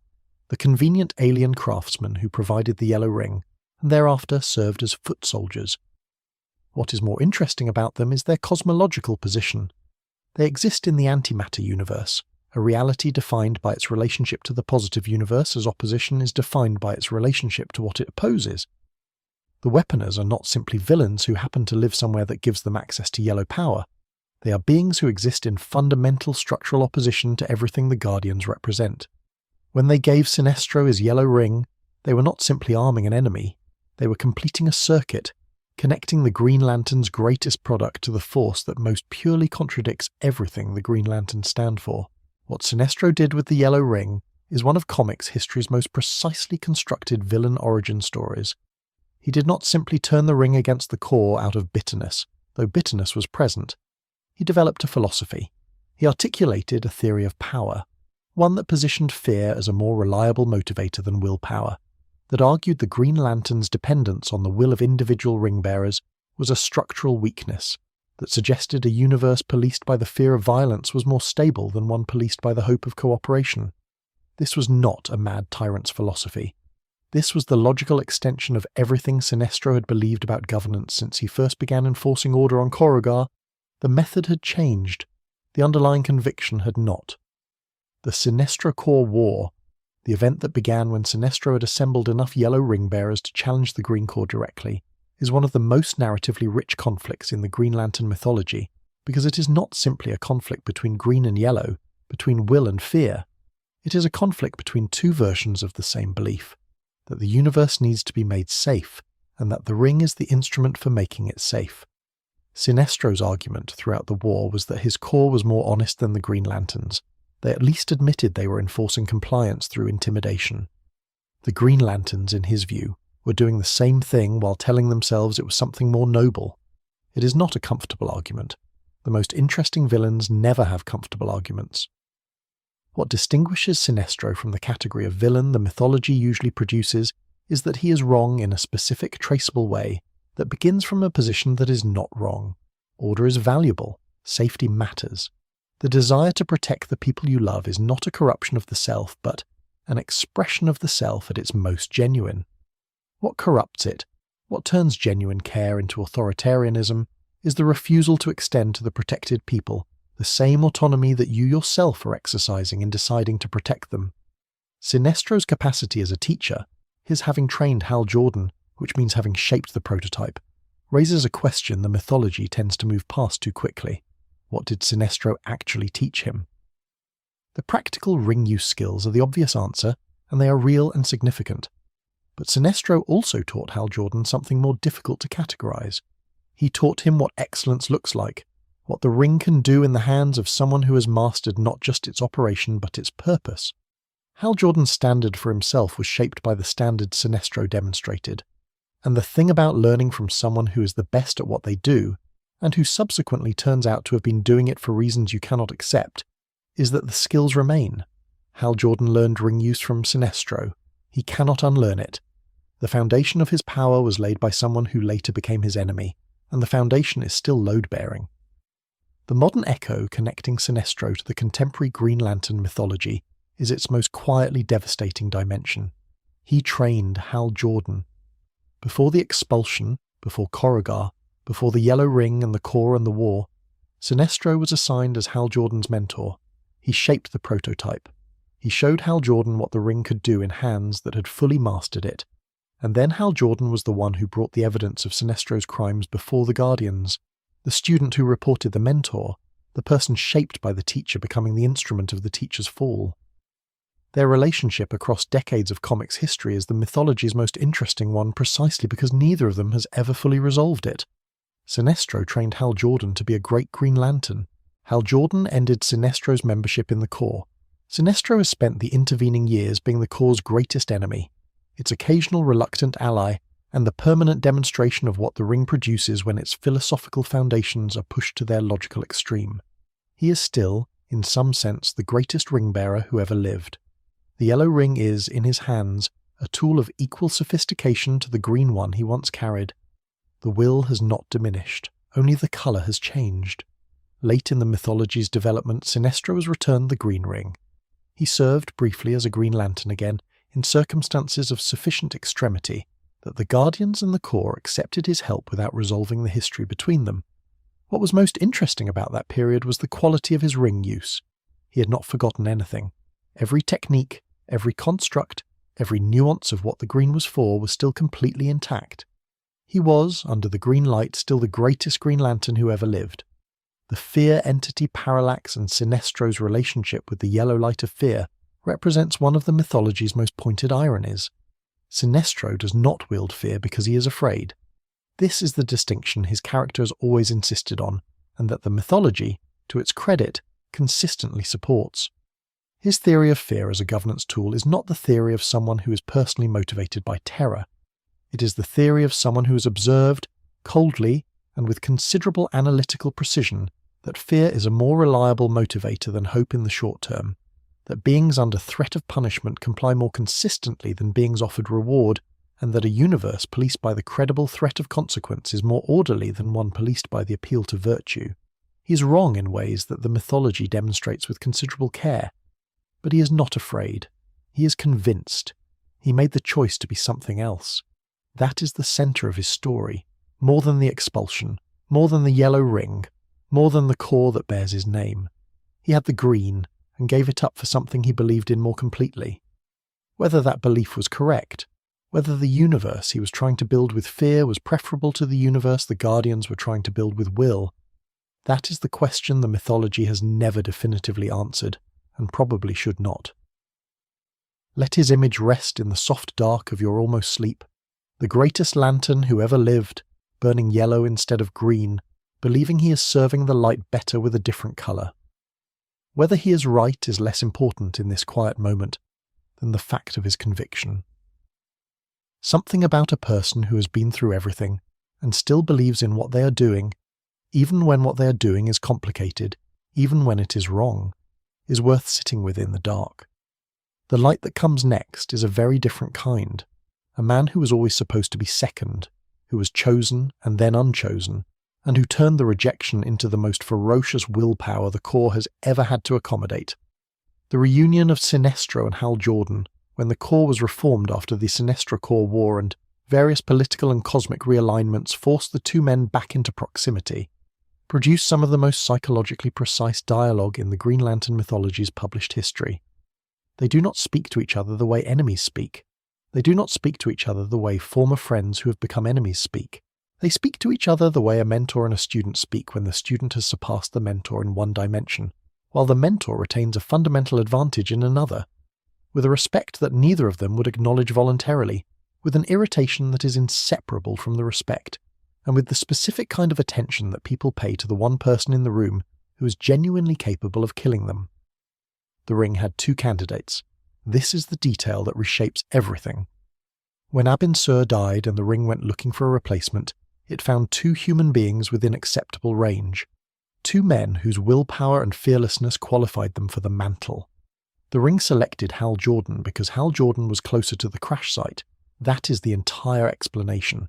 Not because Hal was braver, not because Hal was more worthy, not because Hal Jordan was the more correct answer to the question of who should carry the ring. He was closer. Guy Gardner was the right choice, functionally, by every metric the Guardians used, and geography made him the backup, the reserve, the alternate, the second choice, and Guy Gardner spent the better part of his career working out what to do with that. Your breathing has found its own rhythm now, slow and unforced, like something that knows what it is doing without being asked. The dark is comfortable. The story carries you. You do not need to hold on to anything tonight. Simply let the breath move. Let the images form. Let the quiet do what the quiet does best. Guy Gardner's origin carries a psychologically specific burden that the mythology does not always examine with sufficient care. He was not overlooked. He was not missed. He was found, evaluated, confirmed as qualified, and then set aside because someone else happened to be in the right zip code. He grew up knowing, eventually when the Guardians informed him of what had happened, that there was a version of his life in which he was the Green Lantern of Earth. Not the backup, not the reserve. The first, the one the ring would have chosen if geography had not intervened. And then he watched Hal Jordan become that person. He watched the man who was chosen instead of him become the template, the prototype, the measuring rod. Guy Gardner's early medical history is one of the mythology's quietly important background elements. Before he received his ring, before any of the events that turned him into one of the Corps' most formidable members, he had sustained a significant head injury. This injury is handled in the comics with varying degrees of consistency and sensitivity depending on the era, but the most thoughtful treatments of it present it as a factor that shaped not his capability but his social presentation. The brain is a physical organ. Its injuries have consequences. Guy Gardner, after his head injury, was more combative, more impulsive, less able to modulate his emotional responses in the way that the social environment was asking him to. What looks from the outside like personality is sometimes, from the inside, the brain doing its best with the materials available to it. The specific psychological damage of almost chosen is different from the damage of not chosen. People who are not chosen can find frameworks for understanding their exclusion. They were not qualified. They did not measure up. The door was not for them. Guy Gardner was qualified. He measured up. The door was exactly for him, and it opened for someone else anyway because of an accident of distance. There is no framework for that. There is only the living with it. What Guy Gardner built from that living is something the mythology frequently misunderstands as aggression, as ego, as the abrasiveness of a man who cannot get out of his own way. What it actually is, if you look at it carefully, is the specific quality of someone who decided that second best was not going to be the story. Not because he denied the facts. He knew exactly what the facts were, but because the facts were not the same as the verdict. He had been evaluated and confirmed and then sidelined by circumstance. He was going to make sure that circumstance never got to make that call again. He was going to be so undeniably, furiously, relentlessly present that there was no longer any question of who held the ring. Guy Gardner is the most abrasive Green Lantern in the Corps. He is combative, loud, frequently wrong in tactical assessments because his confidence outruns his analysis, and constitutionally incapable of accepting direction without argument. He has punched Hal Jordan in the face. He has punched Batman in the face, a decision that Batman has made him regret on multiple occasions. He has challenged every authority structure he has encountered with the specific energy of someone who knows, from direct personal experience, that authority structures are not inherently correct, that the most qualified person is not always the one who gets chosen, and that the systems which do the choosing are imperfect in ways that have consequences for real people. The warrior period of Guy Gardner's career, when he was operating with Vuldurian powers rather than a standard ring, is one of those chapters in the mythology that the character's later continuity has treated as something between a phase and a digression, worth acknowledging but not worth dwelling on. This is understandable from a narrative management perspective, but there is something in the Vuldurian period that the more comfortable framing misses. It was the period in which Guy Gardner operated with power that was entirely his own, not borrowed from the Guardian's infrastructure, not dependent on the central power battery, not subject to the institutional conditions under which the ring functions. He was in that period the power rather than the wielder of the power. What he learned about himself in that mode, that his will was the generator, that the Guardian's ring was an amplifier rather than a source, informed his relationship with the Green when he eventually returned to it. This is the version of Guy Gardner that does not appear in the easy reading of his character, the political critique embedded in his stubbornness. He's not simply difficult for the sake of it. He's difficult because he learned early that compliance and merit are not the same currency, that playing by the rules produced a result in which a man who met every criterion was nonetheless sidelined by an accident. Every time Guy Gardner refuses to be deferential, every time he insists on his own authority and his own assessment and his own right to be taken seriously without being asked to smooth his edges first, he is responding to a specific lesson his origin taught him. The ring confirmed it. His willpower, under the Green, is among the highest the Corps has measured, not because Guy Gardner is constitutionally stronger than Hal Jordan or Kyle Rayner or John Stewart, but because the specific emotional source of his will is one of the most stable and self-renewing available to a human being. His determination does not deplete. It feeds on resistance. Every time he is dismissed or underestimated or told that his approach is wrong or that someone else should be leading, the fuel supply for his willpower replenishes completely. He is powered by exactly the situation that would exhaust most people. The sit-with-it pause belongs here, a man whose greatest power source is the very condition that was supposed to define his ceiling. He was supposed to be second. He turned the being supposed to be second into the engine. The thing that was meant to limit him became the thing that makes him unlimited. That is not a comfortable idea because it suggests that the limitation was necessary, that without the rejection, without the specific wound of almost chosen, the particular quality of his determination would never have developed. Not all wounds work this way. Most of them just hurt. But occasionally the wound is of a specific shape that produces in response a specific strength that could not have existed without it. Guy Gardner's relationship with authority is often read as immaturity, as the persistence of adolescent rebellion past the age where it is appropriate or useful. The more accurate reading is political. He came from Baltimore. He had a father who was difficult in ways that families don't always have clean language for. He went into a social services career before any superhero events intervened. He was, in his pre-Ring life, someone who worked with people that institutions had failed, who saw on a daily basis the gap between what the systems were supposed to do and what they actually did to real people. His skepticism of authority is not reflexive. It is earned.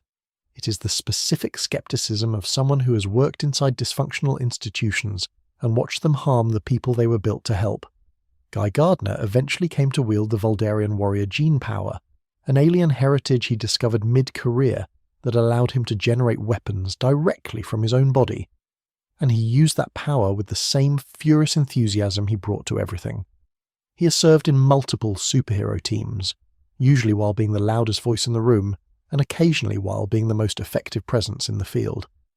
He has saved the world in ways that the more celebrated heroes had to acknowledge afterward, grudgingly, because Guy Gardner tends to produce results in situations where results are what is actually needed rather than elegance. The modern echo connecting Guy Gardner to the Green Lantern mythology's deeper architecture is specific. He is the proof that the ring's selection process is imperfect. This is not a comfortable thing for the Guardians to acknowledge. The entire edifice of the Corps rests on the idea that the rings find the right bearers, that the process of selection is not random or accidental but purposeful, guided by the ring's sensitivity to the qualities it is designed to seek.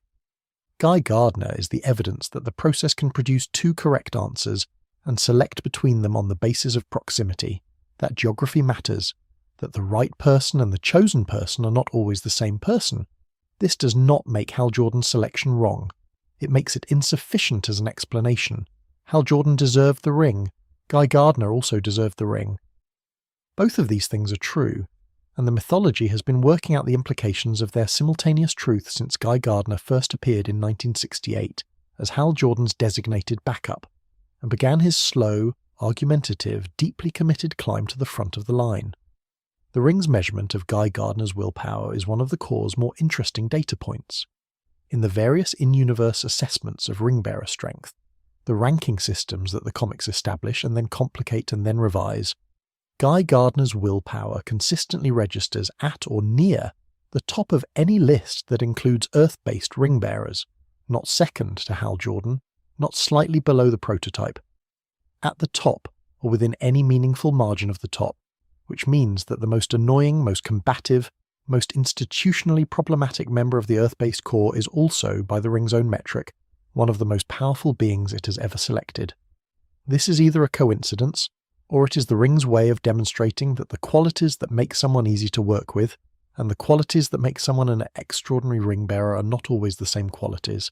In the most recent chapters of the Green Lantern mythology, Guy Gardner has arrived at something that looks, on the surface, almost like maturity, the specific quality of someone who has been fighting for long enough that the fighting itself has become a kind of peace. He still argues, he still punches things that would be better handled with negotiation. He is still, unmistakably and without apology, Guy Gardner. But there is something underneath the noise that has always been there and is now somewhat more visible. The man who was second choice decided to be so completely, furiously, spectacularly present that no one would ever again have occasion to wonder whether geography made a mistake. Let the sound of that settle into the quiet. The second choice who refused the designation, the man who turned rejection into fuel and burned so hot and so long on it that the designation became irrelevant. You do not need to have been the second choice to recognize that quality, the refusal to let circumstance be the final word, the decision to be so fully here that wherever here is becomes large enough. The last lantern in this story predates all of them, predates the Guardians, predates the universe as it currently exists. the first ring, the first grief, the wound that became the architecture for everything the Green has ever tried to build. Guy Gardner has, in recent continuity, developed mentoring relationships of his own, which is the mythology's most precise statement about his arc. The man who refused to be deferential, who argued with every authority structure he encountered, who punched Hal Jordan and Batman and anyone else who needed it, has found in teaching what Kilowog has always known, that the most useful thing a person can do with their hard-won experience is make it available to someone who's about to need it. Guy's teaching style is, predictably, not Kilowog's style. It is louder, more combative, more likely to involve the trainee getting knocked down and having to figure out how to get up. But the underlying principle is the same. The ring chose you. Now we find out what you can do with that. Before there was a core, before there were guardians, before the emotional electromagnetic spectrum had been identified, mapped, catalogued and weaponized into rings that select their bearers based on psychological profiles, there was a man named Volthoom who built the first ring, and in doing so, broke something in the fabric of the universe that 10 billion years of institutional management has never fully repaired. He is not the hero of this story.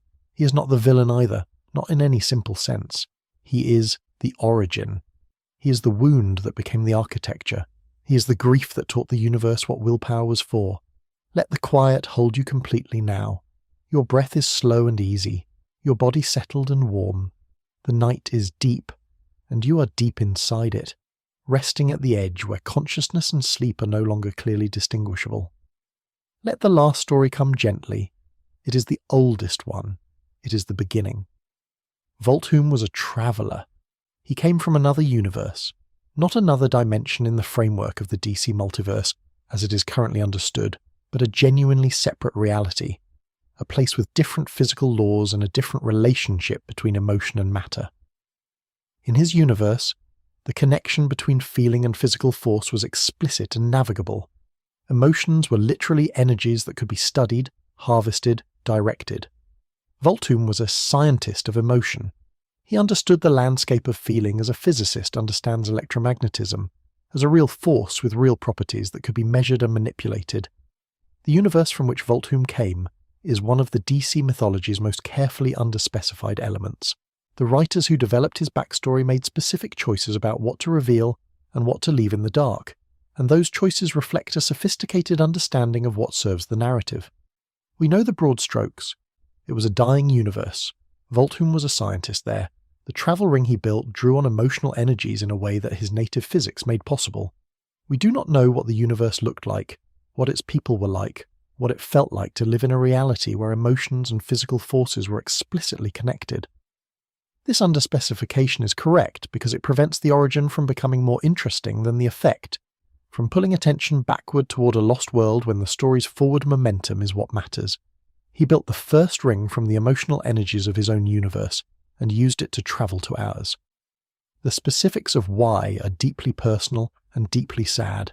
His world was dying. His universe was ending. He crossed the barrier between realities carrying the first ring ever made and arrived in a universe where beings called the Owens, who would eventually become the guardians of the universe, were already conducting their long project of imposing order on reality. He wanted their help. He wanted the resources and the knowledge of these ancient, powerful beings applied to the problem of saving the universe he had come from. They took his ring instead. The Owens recognized immediately what Volthoom had created, a device that interfaced between emotional energy and physical reality, that could translate will into tangible force. The potential applications for their management project were staggering. They took the ring, they studied it, they developed it. They eventually created the central power battery and the rings that draw from it, built the core, established the sectors, wrote the oaths, designed the whole elaborate institutional apparatus that 10 billion years later would produce Hal Jordan and Kyle Rayner and John Stewart and everything that followed. And Volthoom, the man who built the first ring, the man who made all of it possible, the man who brought the technology across the boundary between universes, was imprisoned. Not killed, imprisoned. The Owens needed him as a power source, a living battery to help fuel what they were building. They needed his connection to the emotional energies of another universe, his unique biology as a being from a place where emotion and matter worked differently. They needed him alive and they needed him contained, and they achieved both, and they built the Green Lantern core on top of the cage. The Owens who took Volthoom's ring were not, at that point in their history, the guardians of the universe in any formal sense. They were a people, a civilization, who had already been developing their project of imposing rational order on the cosmos for an extended period, but who had not yet built the institutional apparatus that would eventually become the core. They were advanced and powerful and confident in their authority over the forces they could manipulate, and they encountered, in Volthoom and his ring, something that demonstrated both the limits of their understanding and the potential of a technology they had not imagined. The decision to take the ring rather than study it in collaboration with its creator tells us something specific about the Owens at this stage of their development. They had not yet learned, or had learned and forgotten, the lesson that the best way to understand something is to understand the person who made it. He spent 10 billion years in that prison. 10 billion years is not a span of time the human mind is built to hold. It exceeds every framework we have for thinking about duration. The sun is 4.5 billion years old. The universe itself is only 14 billion years old. Volthoom spent roughly 10 billion years imprisoned, aware, experiencing the passage of time, watching the institution that had been built from his work expand across a universe he could not touch. The specific quality of suffering this represents is outside the range of anything human language has a precise category for. It is not grief in any ordinary sense. It is not even torment in the dramatic sense that the word usually implies. It is something quieter and more total, the experience of existing inside the consequences of your own creation, unable to participate, unable to intervene, unable to stop the clock. When Volthoom eventually escaped, when the circumstances of the Third Army event and the Guardians' descent into their own institutional madness created a gap in the prison's architecture, he came out of that imprisonment not as a simple villain seeking revenge, but as something more complicated and more philosophically interesting. He had been changed by the 10 billion years. He was not the same being who had arrived in this universe carrying a ring and a hope. He was something that had been compressed and altered by an unimaginable duration of suffering until the original shape was still visible, but the internal structure was entirely different. His power, when he emerged, was unlike anything the Green Lanterns had encountered.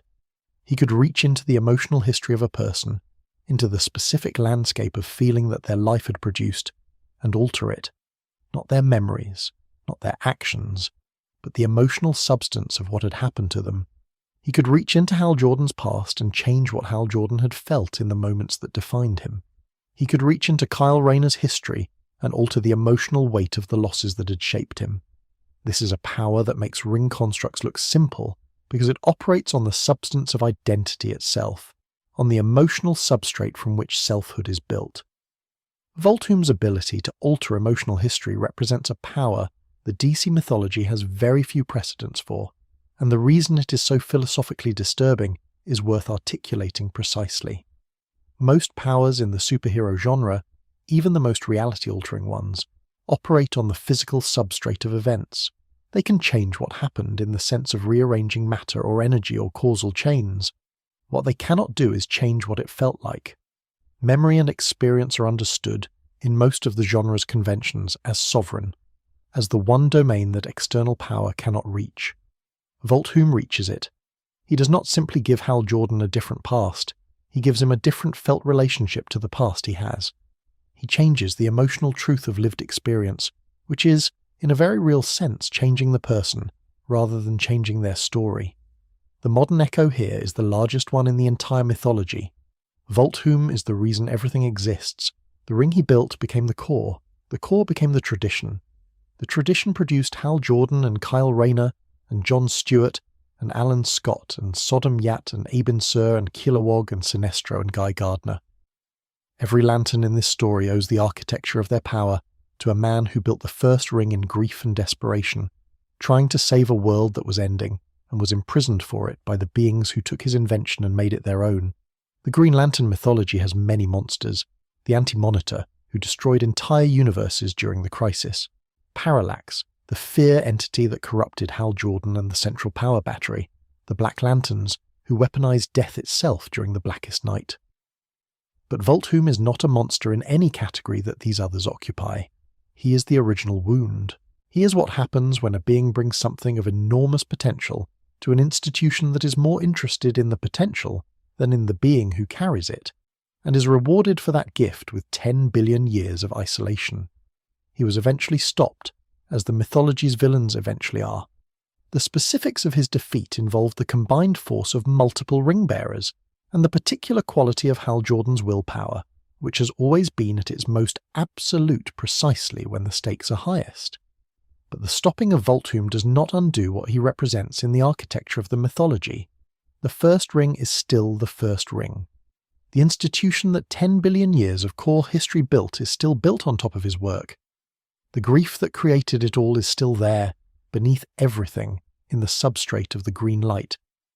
The relationship between Volthoom and the emotional spectrum that the Guardians eventually harnessed is one of the mythology's most quietly significant implications.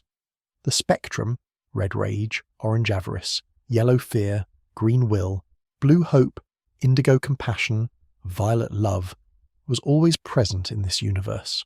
The Guardians did not create it.